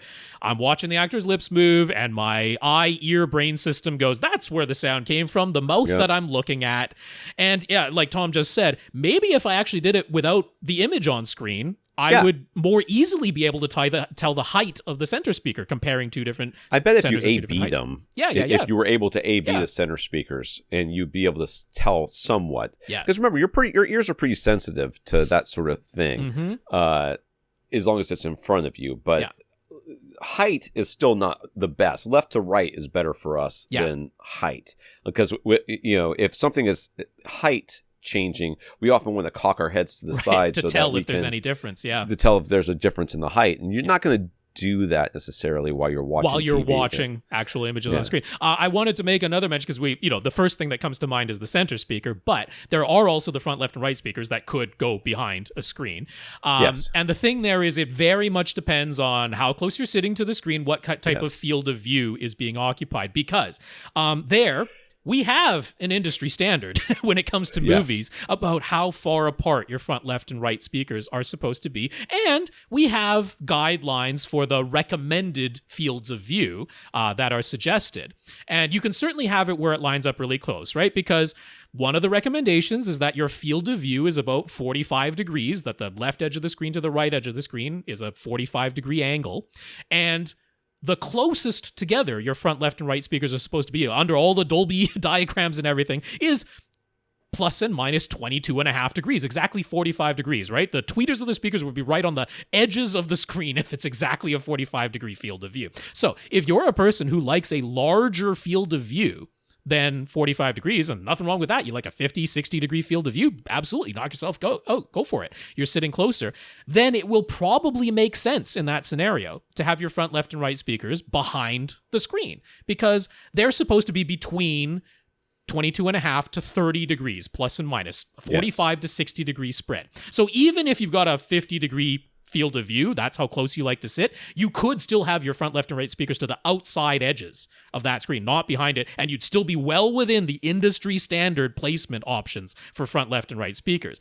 But if you're getting to a 60-degree field of view, it's probably going to make more sense to have your speakers inside the boundaries, the left and right edges of the screen at that point, because they're not supposed to be wider than 60 degrees, your speakers. But if you're like many people and you prefer a smaller field of view, maybe less than 45-degree field of view, a 40-degree field of view, a 30-degree field of view, which is actually what SMPTE recommends, for television viewing, then your speakers are actually meant to be wider apart than that. So if you've got a 40-degree field of view, it isn't even recommended under the industry standard to have your speakers behind the screen at that point, because they'd be too close together necessarily. So a lot depends. There's not a single answer to any of this. So we heard our recommendations for a JVC NP5 projector model, especially now that it's on clearance for $4,000, but $4,000. I mean, it used to be $6,000. It's not even entry level. It used to be $6,000. Now it's on clearance, making it a fantastic deal. Well, it's just basically trash. It's a trash projector. And you're a trash person for wanting it. We've also said that it's ideal for screen sizes of 120 inches or smaller, not for larger size screens. He has a 120-inch screen right now, and he's thinking he'd like to upgrade to 135-ish screen size. He needs to keep the projector in that $4,000-ish price range. Well, we're going to save you a bunch of money by not having you get acoustically transparent. Let's just start with that. Yeah. So basically, in either of these scenarios, you can now go to the $15,000 one. So what would we say is a better way to go? Should he stick with the smaller 120-inch size and get the JVC NP5, or would it be worth it to upgrade to the larger 135-inch screen size? But then what other 4,000-ish projectors out there as a good alternative option to the NP5? I mean, we have recommended a couple of different projectors here. And the two brands we tend to focus on, I mean, three, I guess, technically. Sony sometimes comes up. Sometimes. But mostly Epson and JVC. And that'd be the case here. You're looking at the kind of entry level now. unfortunately, Yeah. is this $4,000 projector. And when we say something is best suited for a specific screen size, what we're really saying is that in order to get enough brightness off the screen, and to get good HDR, I am actually HDR. talking about HDR these days, because that's kind of bad of me, because that isn't really necessary. But it's also, so here's the two sides of that coin. Side one, can this projector, an MP5, fill up a 135-inch screen with a viewable image that people will think looks good? And the answer is yes. And definitively, it can do that. For standard dynamic range, which, keep in mind, that's a lot of content still. That is, yes. Standard dynamic range. It actually has light output to spare. It can go sizably larger than 130. It can go 150 for standard dynamic range. When I'm saying 120 inches or smaller is ideal in terms of the real world light output capabilities, calibrated light output, not I put it in vivid mode, as blue as it can possibly be, calibrated picture mode. When I say 120, I'm saying that can get you 100 nits on screen, which for projectors is HDR, high dynamic range. Right. For projectors, 50 nits is standard dynamic range. For flat panels, 100 nits is standard dynamic range. But for projectors, 50 nits is standard dynamic range. So you can get 100 nits real world calibrated on a 120-inch screen with the NP5. But if you're not that worried about HDR, then you can easily go bigger. 135 is no problem at all. In fact, if you sort of max out the light output, calibrated light output of the MP5, and that would mean physically having it as close to the screen as possible, so you're at the widest angle of the lens, as much light is coming out of the aperture of the lens as you possibly can by physically moving it as close to the screen as is allowed for that screen size, and putting it in the high lamp mode. If you do those two things, it can just do 100 nits on a 135-inch screen. It can just do it. But I'm assuming that most people are not having the projector as physically close as it possibly can be, that they're using some of that zoom lens range, which lowers the light output a little bit. And a lot of people don't like to run their projector in high lamp mode all the time, because the fan noise goes up and the heat produced goes up, and the life of the laser is, it doesn't last as long. So, or in fact, the MP5 is a lamp, so the lamp doesn't last as long if you're running it in high lamp mode all the time. So, backing it off to what I feel is sort of a more, real, typical sort of installation, 120 nits is 120 inches at 100 nits is really comfortable for the MP5. So that's some extra context for all of that.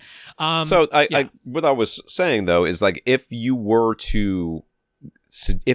to suggest that 135 inches and an MP5 were to go well together, invariably there'd be somebody who's like, I upgraded so that I could get HDR and it doesn't look any different. And then we'd have to say, well, technically, if you really want to get good HDR, you would have to go down to 120. We are more conservative on this podcast. Yep. The exact I'm also opposite literally going by the math, so it doesn't lie. The influencers out there will be like, this is, you get it's an amazing picture on a 150-inch screen, and they're not wrong. If you're going from your phone to 150 inches, it looks amazing. It's so much bigger. It's amazingly bigger. Yeah. And you can use amazing in a lot of different ways, and it would be correct. Mm-hmm. But for us, we're going to tell you, hey, if you want to get the full performance of this projector, this is the maximum screen size we would recommend. Yeah. Now, can you make it work at 135? You absolutely could. Yeah. But you probably don't want to do it that way, and it's not great for the projector. So instead, you should get a smaller screen or a different projector. Or in his case, keep the screen size that he already has, which is the least expensive option. Yes. So here's another thing, right? So the JVC, this is my opinion, the JVC MP5 is superior to either of the Epson projectors I would point you to for the price point that you're talking about for HDR. The black level is blacker. The contrast on the panel itself, right? White and black on the screen at the same time. That contrast is higher on the JVC, and the NP5 has JVC's frame by frame dynamic tone mapping, which makes a very, visibly noticeable difference to the performance of HDR on a projector. So if HDR is a priority and you had the choice between keeping your 120-inch screen and getting the HDR performance of the MP5 versus, and here's where I'll mention, it would either be the Epson LS11000 or the Epson LS12000. And you can get the 12,000 for the Epson LS12000. You can get it for $4,000 by getting the official, still comes with a 3-year warranty, Epson refurbished version of the LS12000. Normally it sells for $5,000, over the budget you said you wanted to spend, but you can get it for $4,000. This is like from Epson, fully refurbished, still comes with a 3-year warranty. It's the safest refurbished projector you can possibly buy, and it'll hit you that price point. The refurbished version doesn't come with the ceiling mount included, and it doesn't come with the like fancy little cover that goes on the back, but if you're worried more about the price and the performance, you're getting a great deal with that Epson Direct refurbished version of the LS12000. So those would be the ones to consider. Other than that, that can get brighter than the NP5. But compared to the JVC, it doesn't have the frame-by-frame dynamic tone mapping, and that is noticeable, and the black level isn't quite as deep as the JVC, and the contrast isn't quite as high. So that's the trade-off you're making. If you got the MP5 and the 135-inch screen, and HDR is still a priority, it might not be quite as sparklingly bright as we would ideally look, but thanks to that frame-by-frame dynamic tone mapping, and thanks to the theater optimizer settings in the JVC that let you say, this is the size of screen that I have, this is the gain of screen that I'm using, and it's already aware of the zoom that you're using and the lamp mode that you're using, it adjusts the tone mapping frame by frame to compensate as best as it can for all of those things, and it still looks great. So if you were saying I'm going to a 160-inch screen, I would flat out want more light output than the NP5 can muster. But at 135, you could do it. But yeah, if I'm making the choice, I'm getting the JVC MP5 and sticking with your 120-inch screen. It's the least costly option, and it's the best HDR performance. So, in case he decides to ignore all that, yeah. When it comes to acoustically transparent screens, are Seymour AVs superior to either silver ticket or elite screens? Is the difference in quality noticeable, or only the sort of thing that you might spot in a careful side-by-side comparison? That's tough. Yeah, that is tough. So it has a little bit to do with where you sit, and a lot to do with how much you care about like nuance. I mean, the Seymour AV is definitively the best. The objective measure, we have very strict industry standards on the video side. We can tell exactly how far off by how many points on a meter, and objectively, they come closer to the perfect standard. The Seymours do. So I think elite screens, is it elite screens that has a little bit of a weave to it that you can see, or a texture that you can see from a distance? That's more the silver ticket. That's more the silver ticket, which is the least expensive, and so it's not super surprising that that's the case. Yeah. I will tell you that I have been in a home theater with a very, very large silver ticket. Okay. And I sat far enough away where I because I definitively knew that this screen, this acoustically transparent screen, is one that if you sit close enough to it, you can see the texture of the screen, weave, or whatever it is on the screen.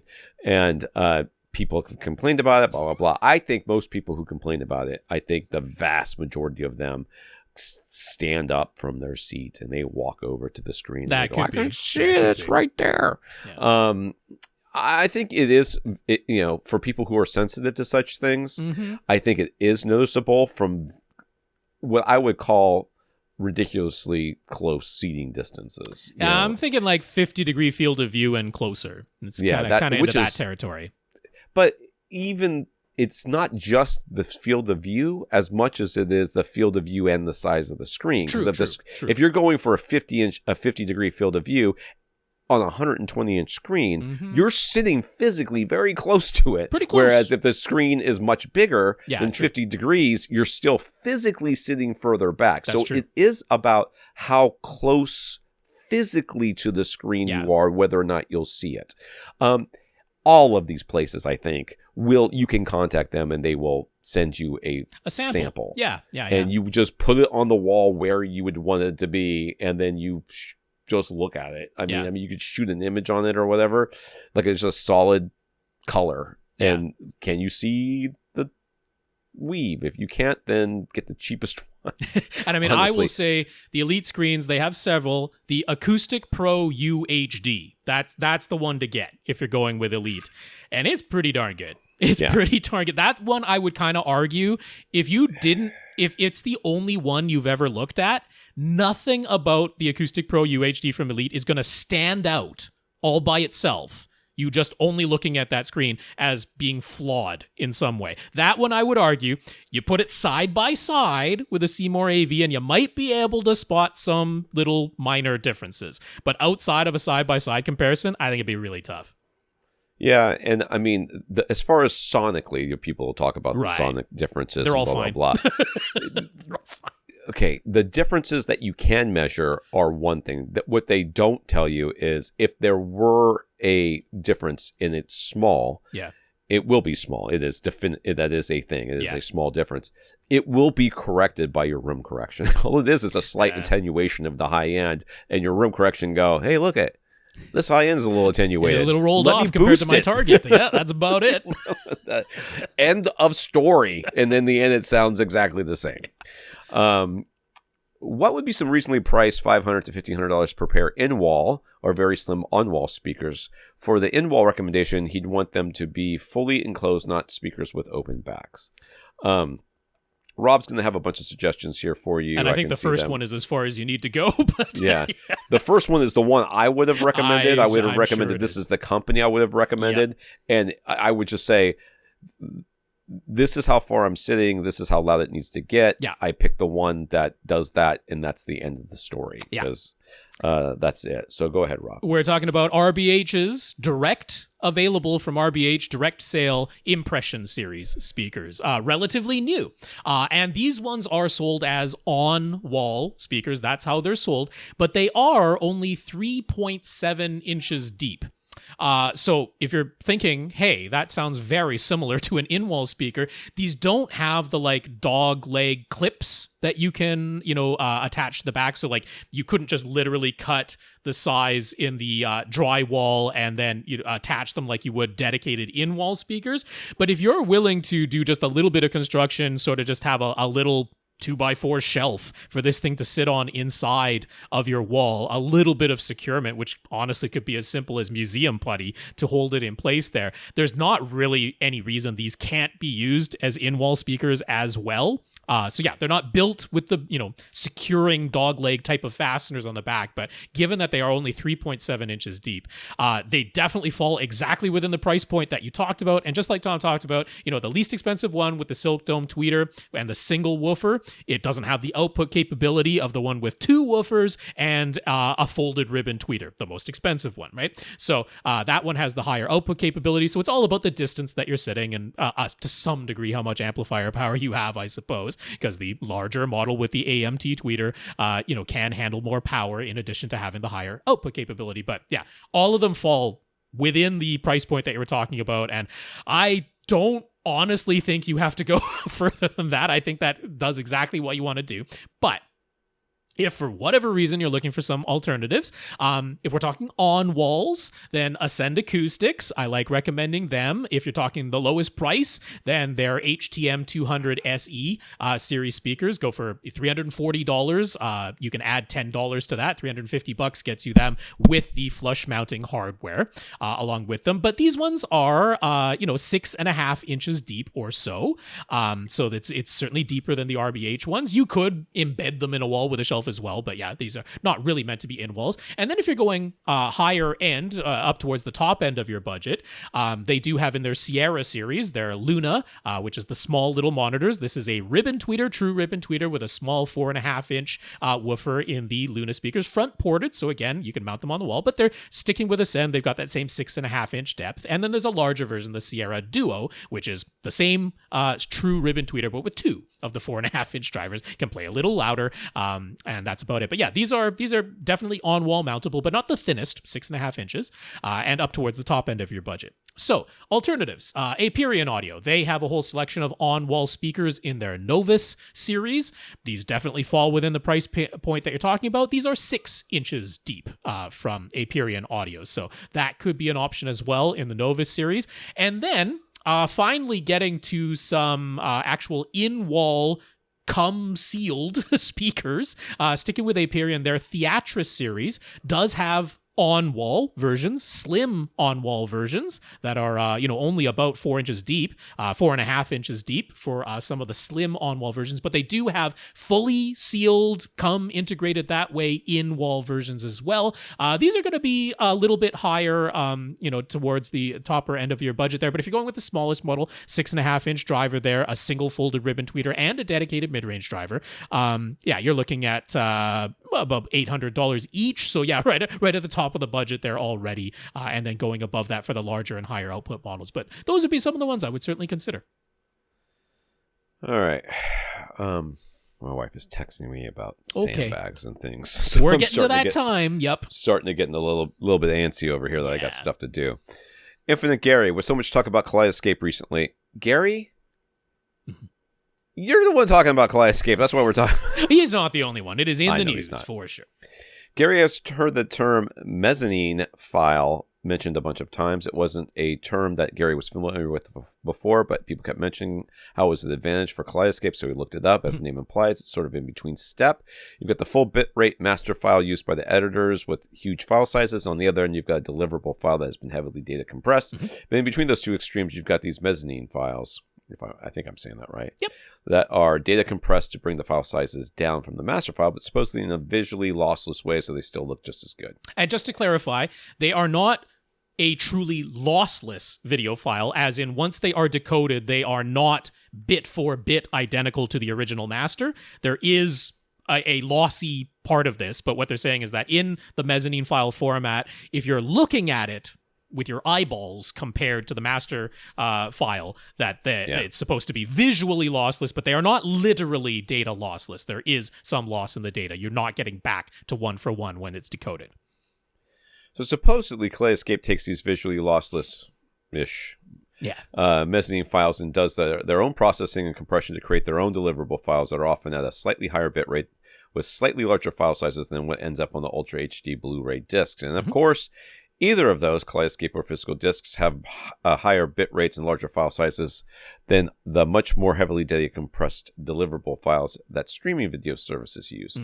But are studios sending lesser files to the big streaming services like Netflix and Amazon Prime Video? Do streaming services like those get the same mezzanine files from the studios that Kaleidoscape gets, but then they simply process and data compress them much more heavily to create the much smaller file sizes for streaming? Or do they actually have to start with a lower quality file from the studios to begin with? And lastly, what if we could just view the mezzanine files directly? How different would they look?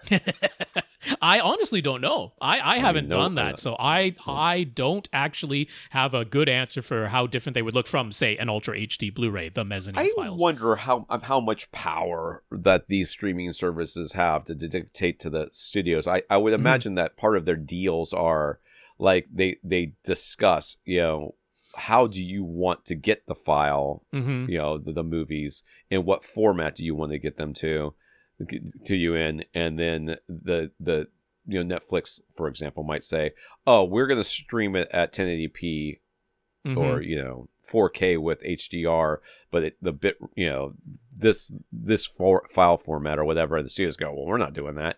Okay, well, what will you send us?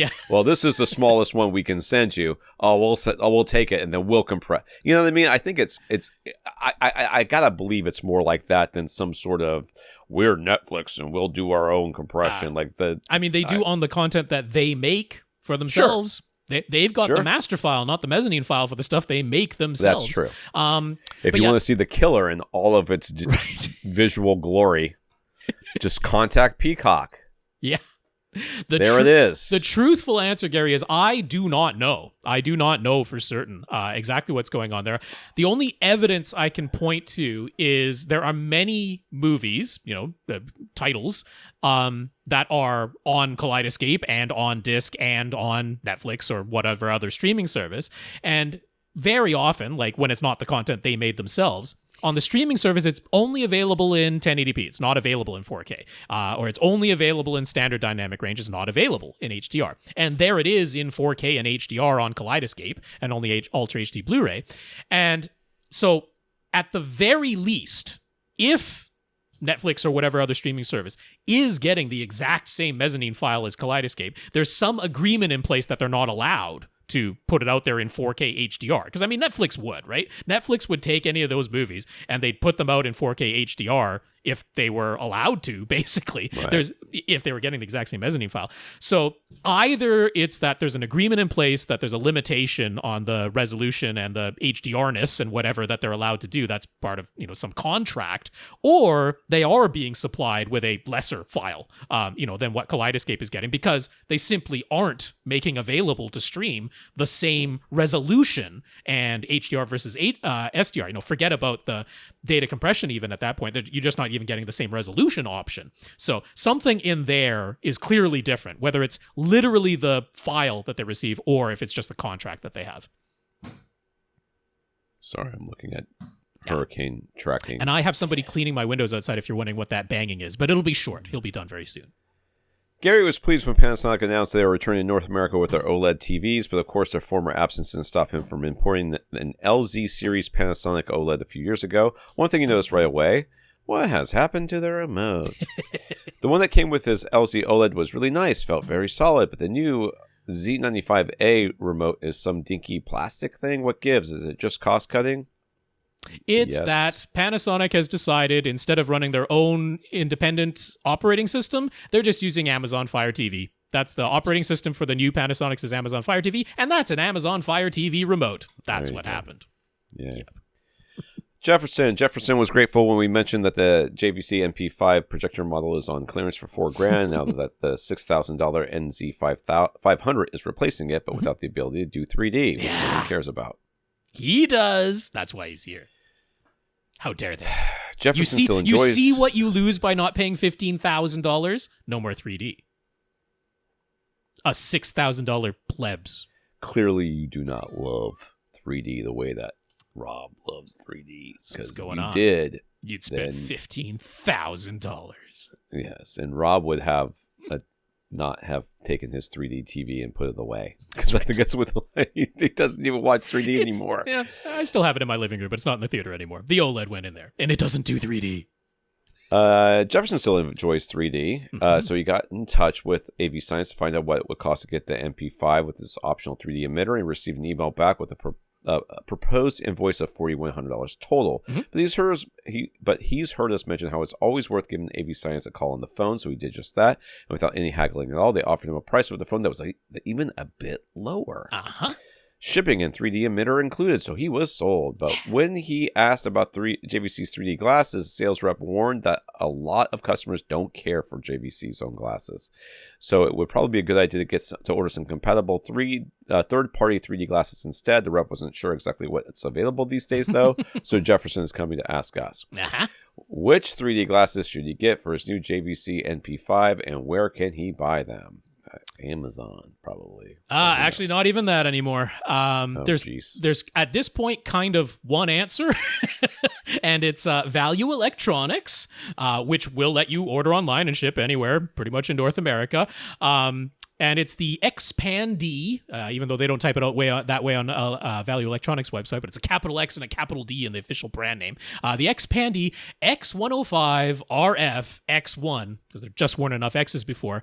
3D glasses, those are compatible with the JVC 3D emitter. There is Xpan-D's own 3D emitter if you need it, but you're already getting the JVC one, and these ones are compatible with it. The main thing is these Xpan-D glasses are brighter. The 3D looks brighter through these glasses than JVC's own 3D glasses, and that's the main complaint that people tend to have.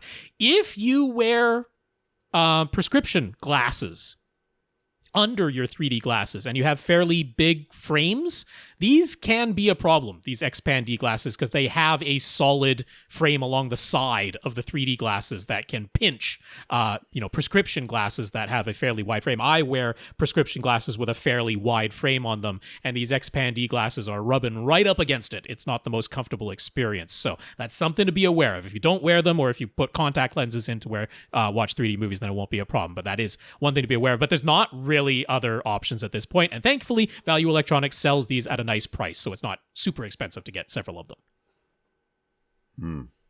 Oh, also, call Value Electronics. You can order that right on their website, but give them a call on the phone, too.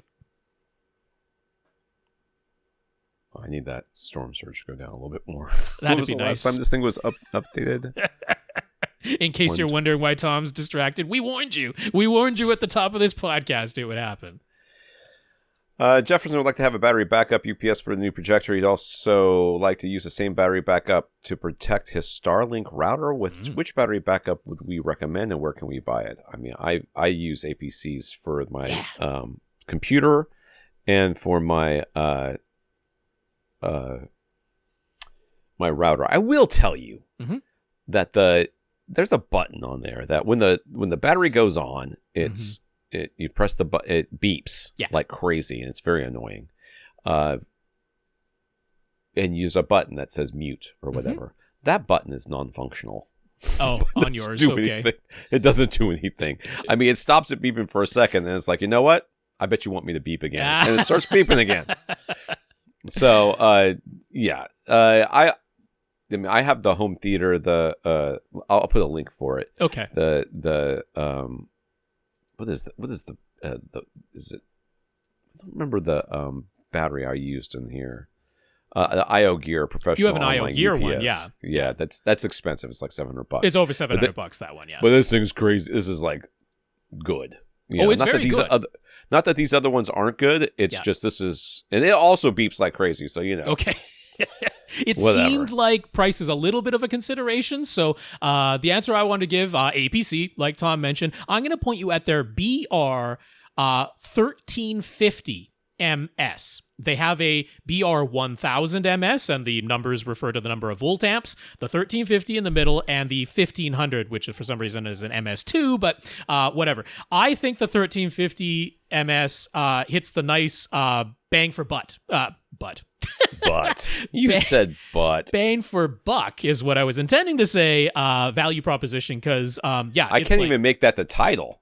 Bang for butt? I mean, you could. There's no way. Those aren't technically curse words, but, Not technically, but it's going to draw an interesting crowd. I haven't done a title like that in a long time. I'm not going to do that. But yes, I have higher standards than that, Rob. That's right. Unlike you potty mouth Canadians. We're not just influencers without any laws applicable to us. We want to adhere to the standards and practices. But yes, the BR 1350 MS, you can get it from B&H Photo for $230, and that is the one I would recommend to you. If you want the 1500 though, that's $300. That's the difference in price there. So that's where we're going there. Now, if you don't like that this APC unit is intended to be standing vertically on it, you can lay it on its side. That's not like some kind of operational hazard to lay the APC BR 1350 MS on its side. Perfectly fine to do so. But if you just don't like that the display on the front is going to be sideways if you do that, CyberPower does have a horizontal. It can go in a rack, or you can take the little rack ears off and just put it in your stand like a other horizontal piece of home theater gear. They have their CP 1500 PFC RM, because it's rack mountable, 2U, because that's the height of the rack mount there. That's the full model name, CP 1500 PFC for power factor correction, CRM2U, $335. So it's more expensive than the APC option, but it does give you all the same features, the battery backup, the voltage regulation, all of that lovely stuff. This one is rated for 1500 volt amps, just like the $300 APC one, so it's not terribly more expensive at $335, and that's available at Amazon. All right. He'd also like the power protection for the rest of his home theater equipment. He doesn't figure he'll need battery backup from them. A Marantz AV7702 Mark II Pre-Pro, Harmony Hub, Apple TV 4K, Oppo UDP203, Toshiba HD XA2 HD DVD player. Still rocking one. I love it. And a Retro Tink. Yep. 2x Pro for his old gaming consoles. There's no amp in here. Yeah, he said he's not plugging an amp into any surge protector, so he didn't list it as something that will get plugged into the surge protector. So what we suggest for surge protecting those items, I mean, none of them are going to be pulling the full 15 amps from the wall or whatever, so you could really, literally go with anything. You just have to be, we like the nicer stuff because it definitively will protect your things, other than some of these, like, no-name Amazon Basics. Well, not Amazon Basics before is that you bad, disparage Amazon Basics, that's exactly what I'm going to recommend is an Amazon Basics, because I still like the option of having a battery backup on there. Like even for my disc player, anything that's got a hard drive, the Apple TV 4K, I'd like to plug that into a battery backup as a just in case. It's right in the middle of doing an app update and the power goes out. It's kind of really nice to not have that potentially crash anything in the background. So Amazon Basics for $75 has a 12 outlet. Half of those outlets are battery backup, half are surge only. As far as the surge protection, it's great. It'll absolutely do its job. It'll sacrifice itself if a surge big enough comes along. And there, if you don't like the form factor of the $75 unit, which it sits flat and all the plugs in go from the top. So it's not really sitting horizontally or vertically. This is, sitting flat on the floor and all the plugs go in from the top. If you don't like that, they have larger tower looking units that cost a little bit more. The most expensive one is $155. So you're not breaking the bank, and they work fantastic. I love them for stuff like that. So yeah, we're not going to disparage Amazon Basics, according to me anyway. What I was talking about was like those strip surge protectors that are like $250. Oh, sure. Yeah, $2.50 we mean, not $250. Yeah. So his screen is an Elite Screens Aeon Acoustic Pro UHD, 135 inches, rated at 1.0 gain. Can we tell him what settings to use on his new JVC NP5 projector to get the best performance, or point him to the best settings? Well, I mean, we're usually going to say Projector Central, so I'm sure there's something in there. That's exactly it. I'm going to point to Projector Central's review. Also, Simple Home Cinema. They got themselves an MP5, and they posted their final settings after going through the latest updates that came out. So I'll have both of those as resources. They agree. For standard dynamic range, you basically put it in the natural picture mode, which I know is not the most intuitive name, so it's good to have that written down, but the natural picture mode for standard dynamic range, and you kind of don't have to do anything else, which is nice these days, and the frame adapt HDR for HDR, which activates that MP5's frame-by-frame dynamic tone mapping. And you don't have to do much else to that. You are going to adjust the aperture of the iris a little bit on it because for your specific screen size.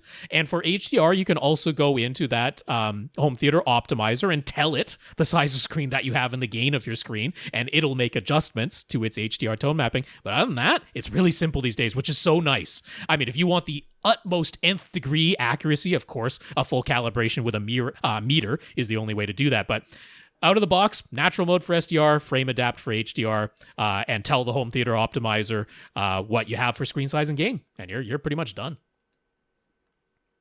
Okay, I'm going. So okay. Do you want to keep going by yourself? I think I'll keep going for one or two more here, and we'll call it a day after that. Yeah, because it's already 2 hours, and I didn't even want to stay this long. All right, wish me luck, guys and gals. We do wish you luck, Tom. Hopefully, I'm talking to you again next week. That would be the best outcome. We will see. Talk to you guys later. Bye. Okay. Bye for now, Tom. I'll carry on in your stead with a little couple more questions here. So let's carry on here to Kevin. Kevin has a JVC NX5 projector. Got to be careful with these model names, all right? So that's going back. That's just one generation before the NP5 was the NX5. So lamp-based, did the, 4K and HDR, but didn't do 4K 120 at that time. I think that was going on. I might be slightly off about that, but yeah, we're a generation before the NP5. So according to the spec sheet for that JVC NX5, it can output a maximum of 1,800 lumens. His screen is exactly 120 inches wide, so that means it's roughly a 138-inch diagonal screen. It is 16:9 aspect ratio. But these days, everybody's talking about nits.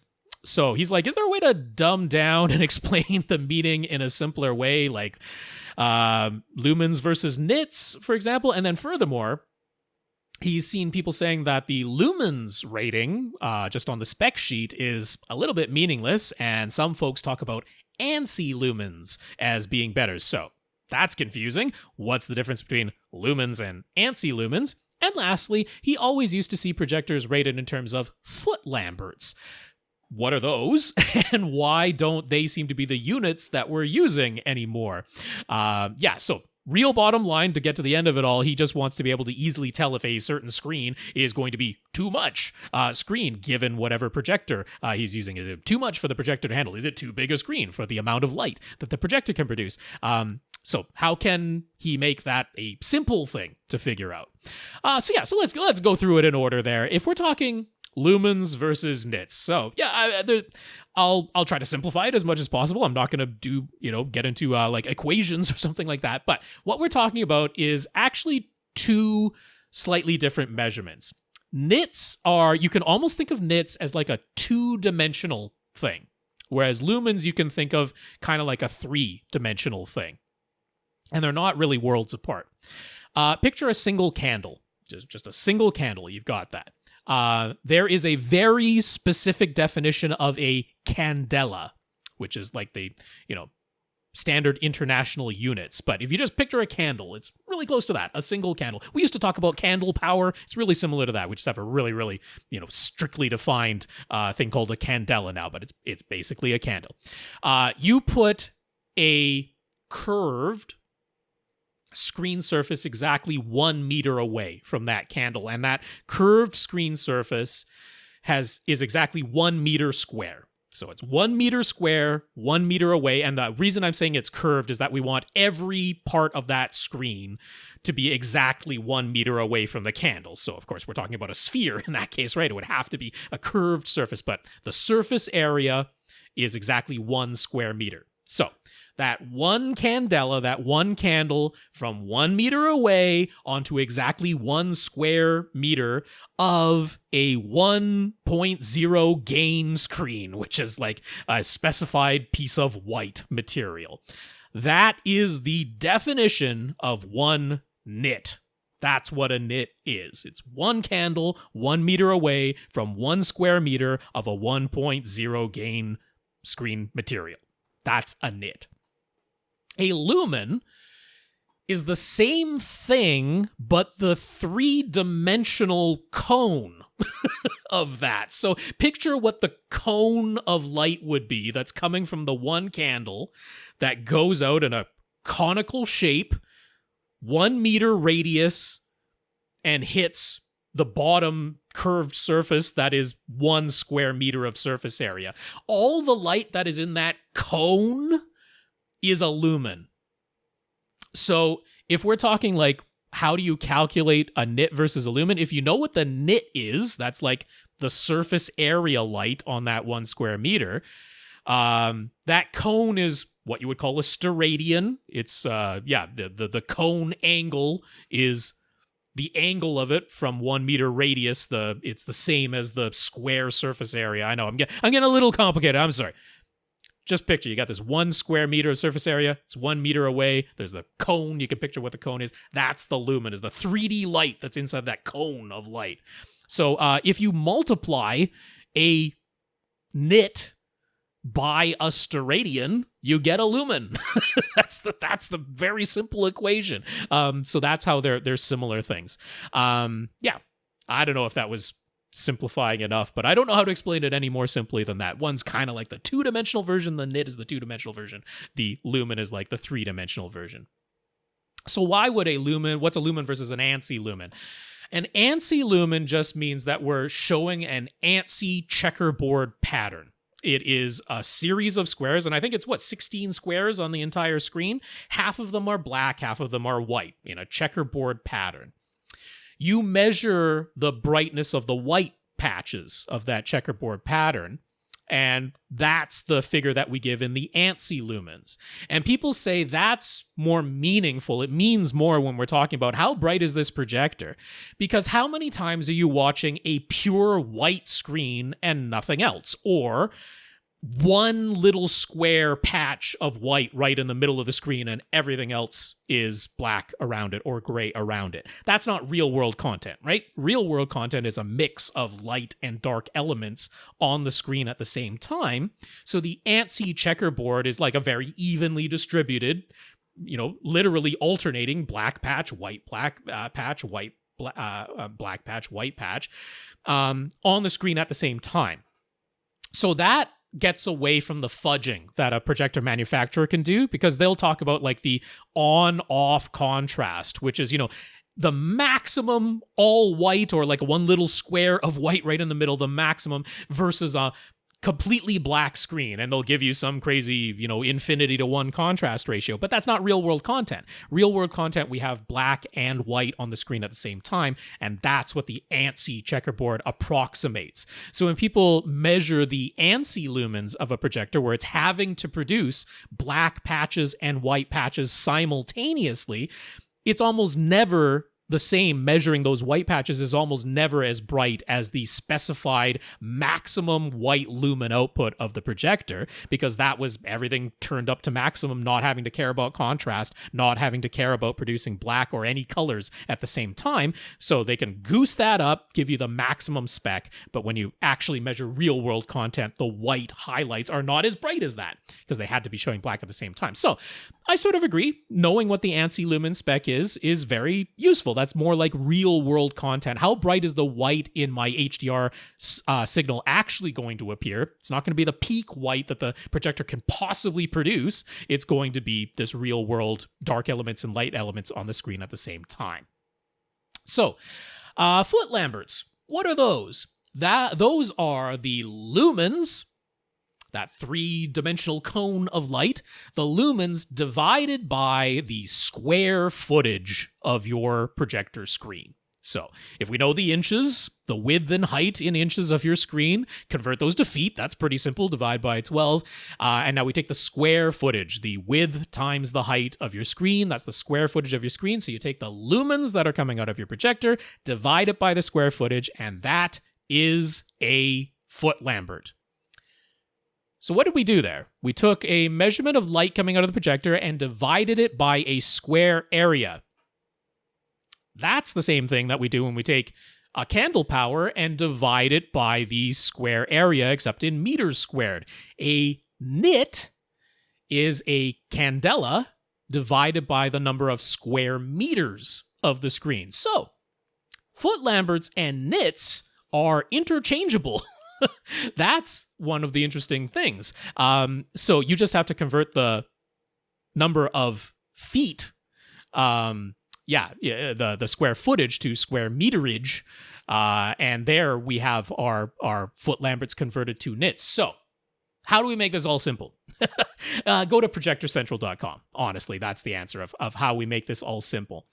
They have their projector calculator, and here I've brought up your NX5 projector, and I've made your image size width exactly 120 inches like you're dealing right now, and I've said that the aspect ratio is 16:9. And here I've put it on a 1.0 gain screen. That's one of the other things you can adjust. And I've brought that projector as physically close to the screen as it can possibly get. So you're using the widest angle part of the zoom lens. And according to the projector's specifications, the JVC specifications, that produces 103 nits when we do all of that, which is basically perfect for HDR. So if you put that projector as close to your 120-inch wide screen, which is about 138 inches diagonal, that's what I was mentioning before on this very same episode, that, by the manufacturer's specifications on a 1.0 gain screen, you can do HDR at that screen size.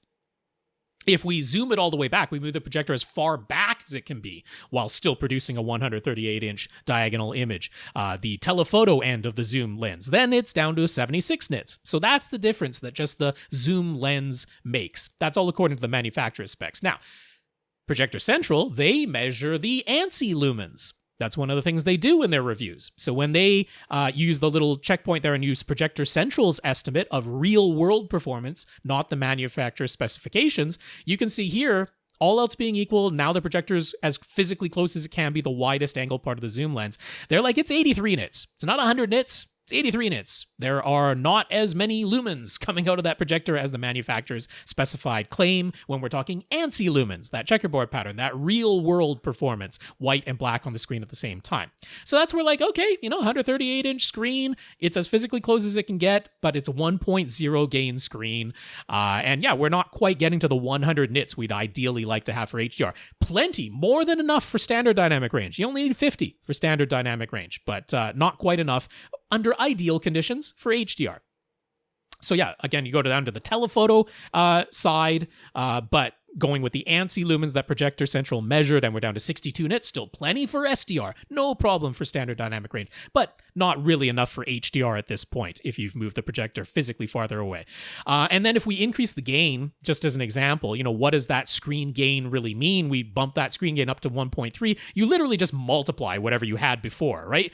Originally, we are at 103 nits. You multiply that by 1.3. There were 134 nits. That's really all the screen gain does. So I hope that's an explanation of what's going on there. Those Projector Central calculators are fantastic. Certainly the easiest way for you to figure out, because you can just move the sliders, plug in the numbers that you want, and you can start figuring out whether the projector that you have, if Projector Central has reviewed it, they'll put in their estimate. And you can figure out really quickly if you've got enough light output for the screen size that you want to use. Okay, so I think I'm going to finish up this week with David, or let's see, David's got quite a few questions in there. Maybe I will hold on to that. Nope, you know what? We're going to do David's. I'll say it right now. Gav, you are on the list for next week. Gav's question came in latest this week, so I won't be able to cover that today. But let's go ahead and answer David's questions on this week's podcast. So let me just scroll back to where that was. What is our recommendation, David asks, for speaker wire for in-wall speaker runs? To him, they seem like slightly longer distances, but he's needing like 20, 30 feet for most of them. So which speaker wire will keep performance top-notch without breaking the bank? So those are not particularly long speaker wire runs. In fact, I would say if you're talking 20, 30 feet is the lengths that you're cutting, 14 gauge is absolutely fine for that. If you're over 50 feet, strictly speaking, it's not even necessary. But if you're getting longer than 50 feet, I probably want to use 12 gauge speaker wire at that point. But 20, 30 feet, 14 gauge is totally fine. I would point you to Monoprice. Monoprice has several different options. You can get ones with a white outer jacket, a black outer jacket, or a clear outer jacket. So take your pick. They're inside the wall. Probably doesn't really matter, but they're all CL2 or CL3 rated. So they're perfectly fine to put in your wall as far as the fire safety rating. And the 14 gauge, 100-foot spool of that is $40. If you do go to the 12 gauge, 100-foot spool of that is $50. So that's not breaking the bank, and the performance is great. If you want literal broadcast quality, and I mean that literally, this is what the broadcasters use, Belden speaker wire is available from Parts Express. Again, there's a different variety there. They have ones that are rated for plenum, which is like you're literally running it inside an air duct that you have to breathe. So that's a higher rating than even the fire safety rating. But you can do CL2, CL3, plenum rated, or direct burial that could go underground outside. But yeah, the prices range from about $70 a foot. For the Belden just basic in-wall speaker wire. It's about $1 a foot for the 14 gauge that's plenum rated, and then it's like $1.50 a foot for the direct burial ones. So we're all in that price range, all higher than Monoprice. But if you want literal broadcast quality, that's it. Take your choice there. We'll have the links for both options, but I would just point you to the Monoprice. Cheap, effective, safe, and works fantastic. 14 gauge, $40 for 100 feet of it. So next question there. He wants to install some in-ceiling Atmos speakers. He says it's a reasonably large room. Don't know exactly what that is, but that's his wording there, with plenty of space on all sides of the couch. He intends to stop at a total of 9 speakers. So he's asking, would it be best to deploy those 9 speakers as a 5.2.4 configuration? So 5 floor level speakers, 2 subwoofers, 4 overhead speakers, or 7.2.2, 7 floor level speakers, 2 subwoofers, 2 overhead speakers. What's the advantage of one over the other? And do we have any data about whether more mixes tend to use surround back speakers? They use the surround back speakers more than they use the heights, or do they make more usage of the height speakers and less usage of the surround back speakers? Honestly, to simplify things, it's a little bit immaterial to me. There's a distinct difference that's going on here. If you have 2 overhead speakers, when there are sounds overhead, they can only move side to side. The way Atmos and DTS-X mixes are done, there's like a pretty distinct separation between the floor level and the overhead level. When a sound object is mixed into the height layer, unless you have 0 overhead speakers, it doesn't do like a blending, a mixing between the height and the floor level. If you have 2 speakers directly overhead and you want a sound that's overhead and in front of you, the Atmos renderer does not do a blend between the top middle speakers and your front, left, and right. It doesn't do a blend like that. If there are overhead sounds that are supposed to be above and in front of you in the mix, but all you have are a pair of top middle speakers above you, that's what's going to play those sounds. They're going to come from directly above you. They're not going to come from in front of you. They will just only come from the top middle speakers. So if you want the ability to steer sounds front to back in addition to side, you got to have 4 overhead speakers. It's kind of as simple as that. If you have 2 overhead speakers, you will only be able to position any overhead sounds and move them side to side. You won't get any front to back movement. So to me, I would definitely do 5.2.4 in this scenario. I want the ability to steer those overhead sounds left to right and front to back, and that's the only way to do it. So, which would be the best in-ceiling speakers to get for Atmos? What's our go-to pick? And does he need backer boxes? Could he skip the backer boxes? Or what's our reasoning for saying that they're necessary if we believe that they are? What brands do we suggest and where to get them? So, I personally feel strongly that I always want rear enclosures on any in-ceiling or in-wall speakers. For me, not even for the performance of the speaker itself, I just don't want that sound being in the joist bays, in the ceiling joist bays or in the wall joist bays, freely coming out the back of the in-ceiling or in-wall speaker, and therefore having an easy flanking path to the rest of the house. I want that sound isolated to whatever room I'm using as the theater, and a rear enclosure on the speaker is kind of the only way to do that. So I personally feel quite strongly about that. I would never install an in-ceiling or an in-wall speaker without a rear enclosure. And then in some instances, you don't have a choice. It's part of building code for fire safety reasons. Many places, if you're between the first and second floor, you have to have a rear enclosure on anything that puts a hole in your ceiling, whether that's a light or a speaker. So yeah, there you don't even have a choice, which is why I find it a little bit weird that you don't get backer boxes either included or easily available with a lot of in-ceiling speakers. To me, it baffles me, but I would always have a rear enclosure. So what's my go-to? Right now, well, you can still get them because they've been discontinued, but Best Buy apparently bought up like all the remaining stock, and you can still order them. It's Sonance's Mag 6 in-ceiling speakers that Best Buy is selling for $150 a pair. They are nice and neutral. They match with any speakers that are nice and neutral. They have the nice wide plus minus 45-degree dispersion that Dolby wants you to have for in-ceiling speakers, and you can manually just put your hand on the drivers there. You can adjust the aim of the tweeter and the woofer.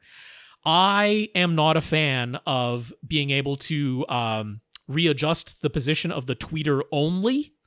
You run into some pretty funky intermodulation distortion going on between the frequencies that are in common between the tweeter and the woofer.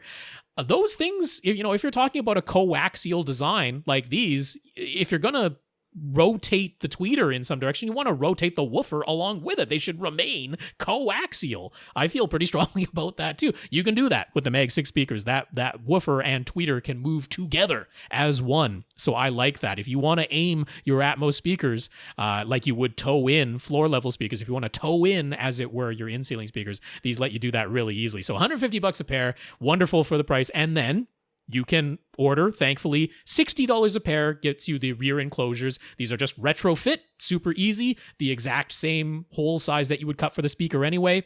These rear enclosures go right up in there. It does add extra depth, so this would be for a ceiling installation for sure. They're not going to fit into a wall with that rear enclosure on them. They're too deep, but for a ceiling should be no problem. There's no ceilings with less than a 2x8 construction. Hopefully it's bigger than that, but these will fit into even a 2x8. So there is also an 8-inch version, the Mag 8 Sonance speakers. Those are selling at Best Buy for $250 a pair, and then the rear enclosures for those are $130 for the pair. So that is my go-to right now, but those are going to go away. They are discontinued. Once the stock is gone, they're gone. So we've been looking for alternatives, and I would probably go over to RSL. with their C34E Mark II in-ceiling speakers. Nice sound. They can actually play a little louder than you might expect. They're not going to fill super large rooms, but they're quite capable, nice little speakers. $150 each. So, at the moment, while those discontinued Mag 6 speakers from Sonance are being cleared out, they're double the price, but a pretty reasonable price compared to most other in-ceiling speakers. $150 each from RSL, the C34E Mark II. They don't have a rear enclosure for them. So you can either, construct a box that you put up there, but I do like to recommend the Dynamat Dynaboxes. These are sold individually. What's really nice about these is they are flexible. So you can cut the same size hole you were going to cut for the speaker anyway. These are a flexible, thick vinyl enclosure that you can roll up as the instructions suggest. You can fit that up into the hole that you've cut for the speaker, and then it expands itself back out. The other thing I love about the Dynaboxes is if you do have a portion of a pipe or a duct or something that's right there in that ceiling spot where you want to put your speaker, this is flexible material. It can bend itself around a slight obstruction in the ceiling. So that's another great thing. It comes with some foam that you put inside to act as damping inside, and then you seal it all up and with some caulk around the speaker, and there you have created a wonderful flexible retrofit enclosure for your speaker. Now, the issue is they're selling those Dynaboxes for $144 each on Amazon, so you've basically doubled the price of those RSL speakers. But we talked about this last week. The Dynaboxes are a great solution. Consider it buy once, cry once. It's up there. It was an easy installation. It saved you time. It saved you hassle. And there it is. That's going to work really nicely for you. Okay. I'm going to call the podcast there. That is the end of this week. As I scroll back up, as I mentioned, Gav is on the list for next week, but we want to thank our listeners of the week. That's our 133 patrons supporting us financially over at patreon.com/AVRant podcast. So if you'd like to sign up to make an automatic donation and support us financially, that's a great way to do it. Patreon.com/AVRant podcast. And a big thanks to our 133 patrons over there. Jefferson, thank you for talking us up to AV Science. I know you're going to love that MP5 that you bought from them. And Saucy, thank you so much for your offer of sending Tom, that's what we've decided on, for his parents, your Harmony Elite Plus hub. But hold on to it for now. Tom has to see if everything goes okay with his hurricane that took him away from this podcast. So our fingers crossed for him. We also want to thank the people who send us in notes of gratitude for keeping the podcast going this week. That is Stefan, Jefferson, Kevin, and David. So thank you so much for those notes of encouragement. We definitely need them right now. And a big, big thank you to everybody who continues to listen and send in your questions. So if you'd like your questions answered, all you have to do is ask. You email them to us at question@avrant.com. So on behalf of Tom Andry, this has been AV Rant. I am Rob H. Now go out and listen to something.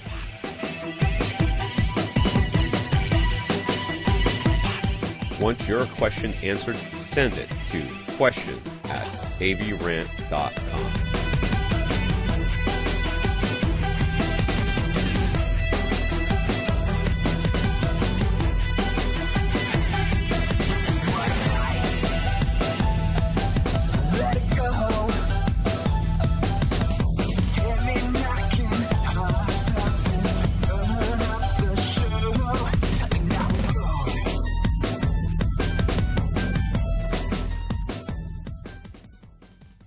This is AV Rant. Now go out and listen to something.